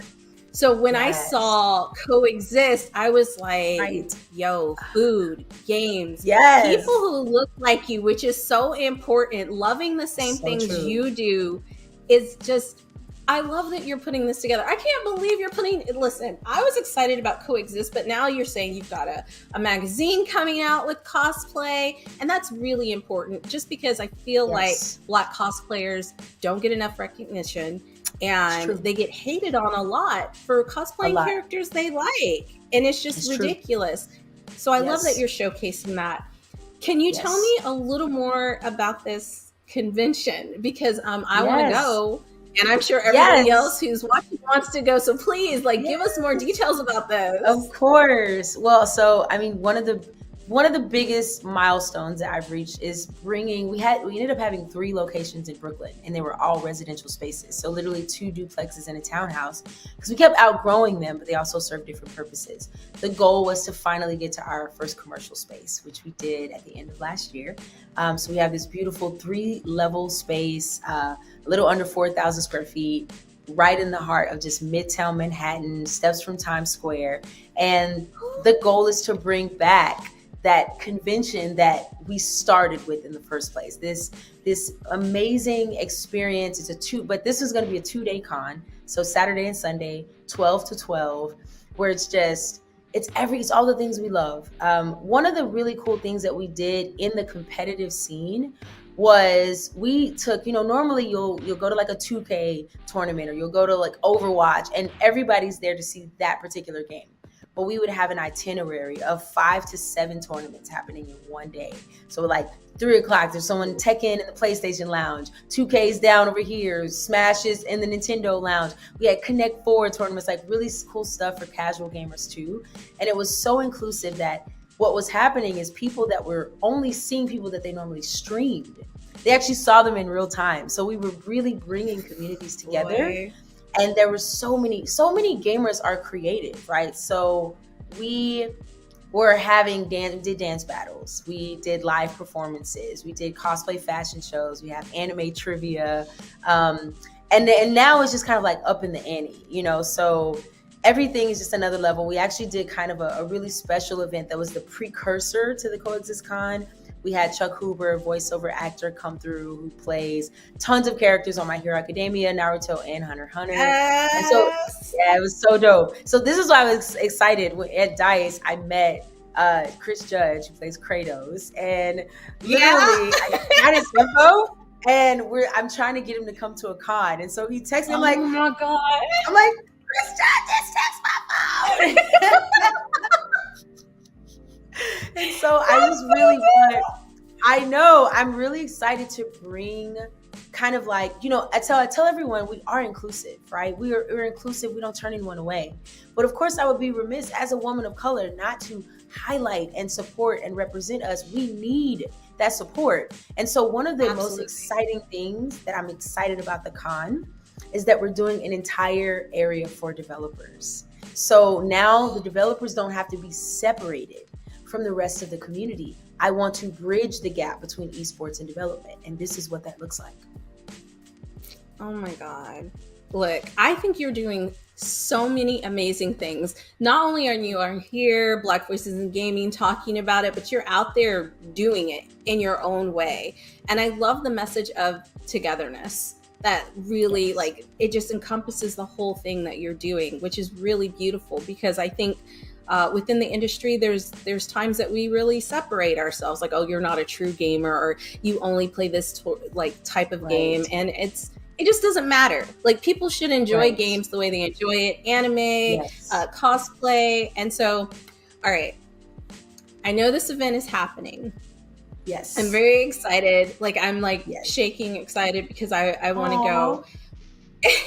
Where can we find out more information and keep up to date with just all the things that you're doing, all the things with Coexist? how do we find that information if we want? Yes. So right now, everything's available on our website. You go to coexistgaming.com and there's a tab for events on the homepage. So we're actually announcing the con at the top of next week. April 1st and 2nd are the dates, I know. So I'm really excited. You know, it's the first one, and we just want the community to come out, support, meet, network, experience everything, come in their best cosplay, and just really, really have a great time coexisting. I'm going to tell you this, the most exciting part for me is that it's a monthly con. So every month we will literally be hosting a 2-day con. So it's just a really dope opportunity to continue building community like we always have. No, we shouldn't have to wait once a year, right? We shouldn't have to. And I love that you're doing it once a month, because like I think that just makes it accessible, which is really important, right? Because not everybody can go at a certain time of the year, but if you do it all year long, like that's incredible. Because when you said April, I was like, how am I gonna make this work? But now that I know, I'm so excited for it. Listen, I want to tell, I know we don't really know each other, but like from this point on, you're about to be bestie. Like you're going to be in my top 5. Clearly. Yes. Yes. But I want to say, from one Black female creator and being in the industry, how proud I am of your successes, and that like, I truly, truly hope that you reach all the goals that you want to reach, because I can see right now that like you're not just doing it for you, you're doing it for the culture and the community, and there's just not enough of us doing that. So I am super proud of you. Thank you so much. And I just think much. that's incredible. Yeah, no. But guys, listen, please, if you want to find out more about the cons, which she just dropped, they're happening once a month, so this is incredible. And you want to find out more about Coexist, or you just want to find out more about Letta and her music, which I'm gonna jump on in just a second, because I do want to talk about your music. That is a huge part of your life. Do not forget to check out their website. So before we wrap it up, can you tell me a little bit about your music journey? Because I know we've talked about coexisting, but I feel like music is so ingrained into Black culture that like we have to talk about that. I couldn't end the interview without you telling me a little bit more about your journey in the music world. Well, it feels like it's been so long, because I've been singing since I was a little girl. I started playing the violin, the viola, the cello when I was 5, and the alto sax when I was 9, and the piano when I was 12, and then the guitar when I was 15, and performing at UIL competitions. I was classically trained. I used to sing in opera and all of that. And so it's been a really big part of my life. And so I moved to New York and signed my first record deal. It's been years ago now, but I'm all of the lessons I've learned, like the music I created. So when I was signed under Motown, I was actually kind of a pop rock artist. So my tours have always been international. And I'm dropping a single this year, and I'm very excited about it, because it's actually, a lot of people don't know, but like I'm Dominican. And it's funny because there's this meme where you're like hanging with your Black friends, and then they find out you're Dominican too. And so you're like, you're like, bendición, mami. And they're like, I don't even know you know? But it's funny because the song is in English and Spanish. And so it's called Patron, which means boss in Spanish. And so it's very much a tribute to women, and just like empowering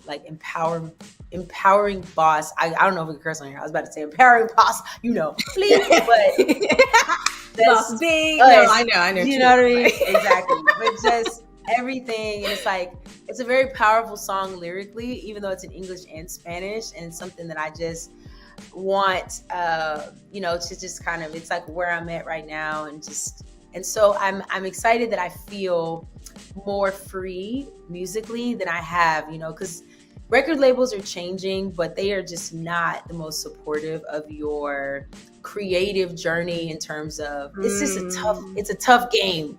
And so every creative wants to be able to make a living off of doing what they love.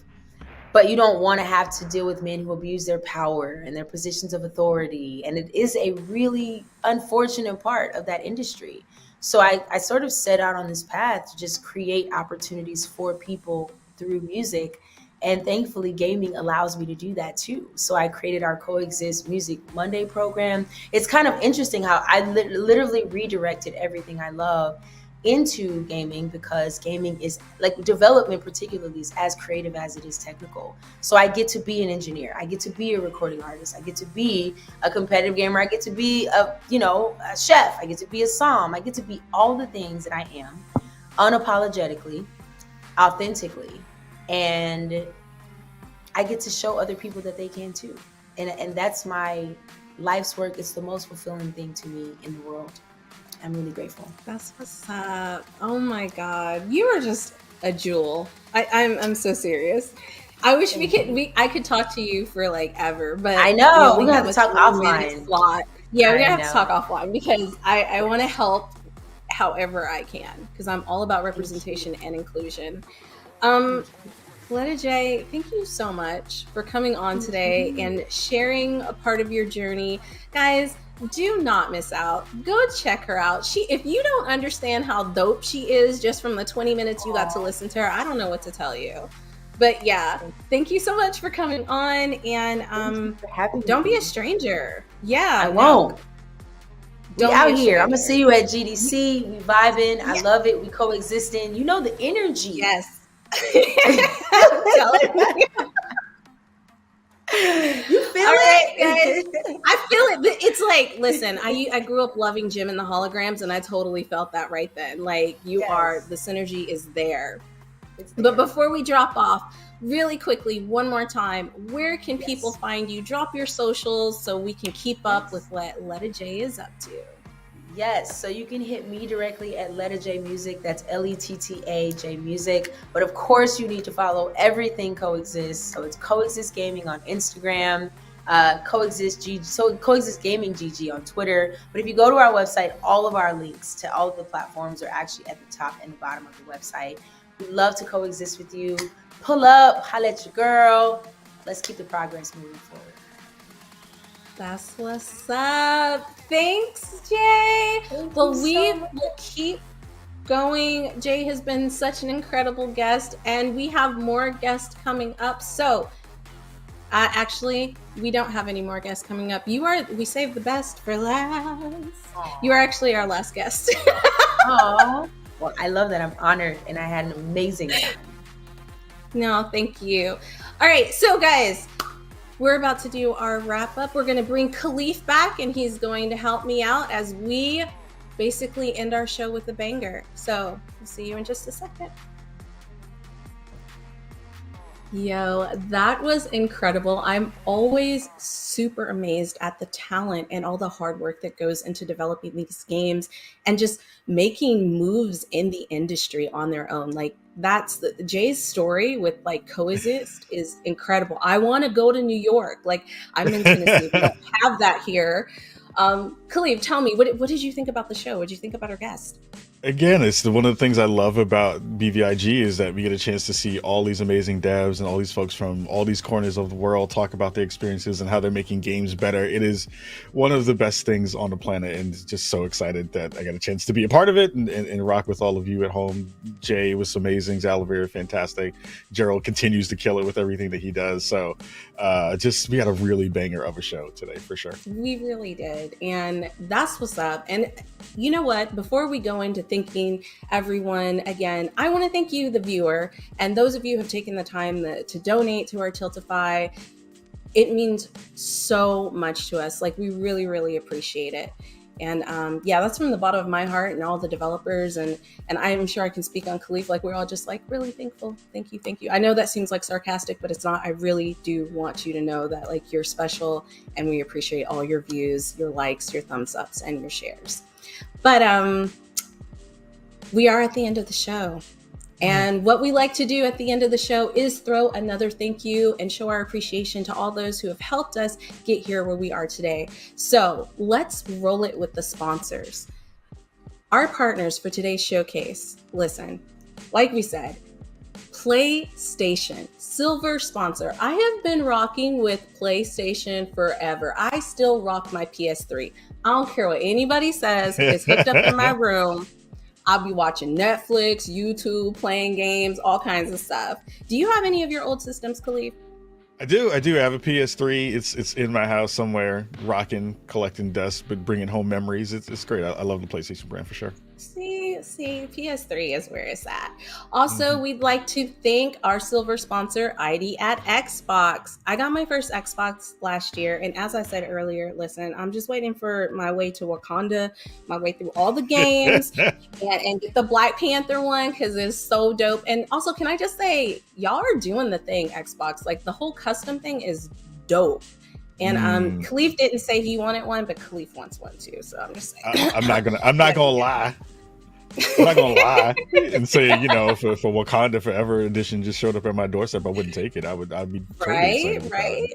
And shout out to the folks at ID at Xbox. Oh yeah. Also, Riot, thank you so much. Listen, I know I said I was trash at your games, but I think you guys have done an amazing job. Not to mention that League of Legends is one of the first games with like true accessibility for free play for all players. The only things you're playing for are like aesthetics, and that doesn't even affect your game. So that's really dope because they're the first ones to kind of do that. So I didn't say that earlier, but y'all are doing the thing. Also, we'd like to thank our other sponsors, Raw Fury. We couldn't do this without your help, Razer. If you love PC gaming like I do, Razer's easily in my top 3. And Wilson Sonsini. Listen, every time I say that name, I get really hungry for pasta. It just rolls off the tongue. But they're a legal firm looking to get some action in the video game sector. And listen, we welcome you because we need that. As we're growing, we definitely need people who are helping us legally. We also want to say thanks to the Mix team and Media One. They have continued to break barriers and build a foundation for indie developers, and it's been an amazing journey to watch. But Khalif, I know you wanted to add some stuff in here, so I'm going to throw it to you. I've talked too much already. I mean, we got to give some love as well to our broadcasting partners because they help us bring this show to all of you at home. So we have to give love to our folks from Twitch Gaming, IGN, Steam, GameSpot, and Game Jolt. It is fantastic to be able to do this work alongside all of them. If you are watching the show right now, please go check out our Steam event page as well. Don't forget to check that out at the Mix event page on Steam, where you can go and learn more about the BVIG titles. You can buy some of those available games, or you can add them to your wish list as well. And wish lists help the devs a ton. So make sure that you go and add the games you might have seen today on there as well. And before we go, we got to talk about all the wonderful folks who are donating and giving us some love on the merch and social sides. One of the amazing things that we get to do here at Black Voices in Gaming is that, we go from a showcase to a nonprofit. It's been great to kind of build this out and get bigger and be able to do that work, which is helping so many developers reach their dreams and creating and releasing their own games. So if you want to help and support some of the devs that you've seen and some of the games you've seen today, please go check out our other showcases and be sure to go over there and go check out the BVIG Gaming Tiltify page as well. So make sure you're donating on that side of the fence too. If you want to go out and get some more dope drip too, you got to go check out the BVIG shirts. I need one in a 3X. I need that because I'm a chunky boy, so I got to get that into the mix as well. So if you want to go to the merch spot, go check that out as well. And before we go, if you got to give us some love on socials, give it up to our friends over at BVIG. The family is here. You can follow Black Voices in Gaming at BVIG Gaming on Twitter, at Black Voices in Gaming on IG, and everywhere else. You can go check out the work that we do at blackvoicesindgaming.org. So, Des, it has been so dope to be able to do this with you. I have to give a massive amount of love and shout outs to the entire BVIG team for letting me rock today.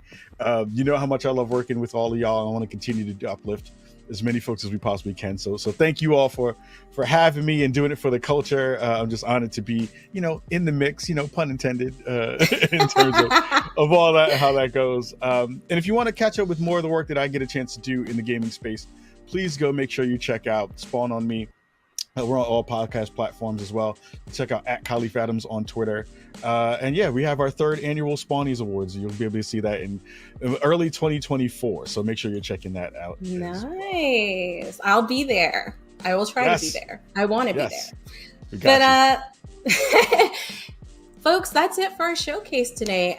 But before we go, like I said, I wanted to thank you, the viewer, for being here and rocking with us. I hope you enjoyed yourself, because I know Khalif and I had a blast introducing some new games, developers, and people making moves in the industry doing their own thing. If you saw a game today that piqued your interest, be sure to go wishlist it. Follow the developers and our other guests on their social media platforms and hit us up and tell us what you thought. Remember that BVIG isn't just a showcase, but it's now a nonprofit. So if you'd like to support us and the developers, head on over to the Tiltify and donate. No amount is too small, and we truly appreciate it. You're helping us to make sure that Black developers can be seen and heard. Representation matters, and that's why we're working so hard to make sure that you see us and you hear us. As always, it's been a pleasure. My name is Destiny, and you can find me at DMBC32 over at Twitter, or check me out over at Double XP, which is a podcast at Level 1 Gaming, where I'll be chilling with the family. Thanks so much for joining us today. Happy gaming, and we'll catch you next time. Bye.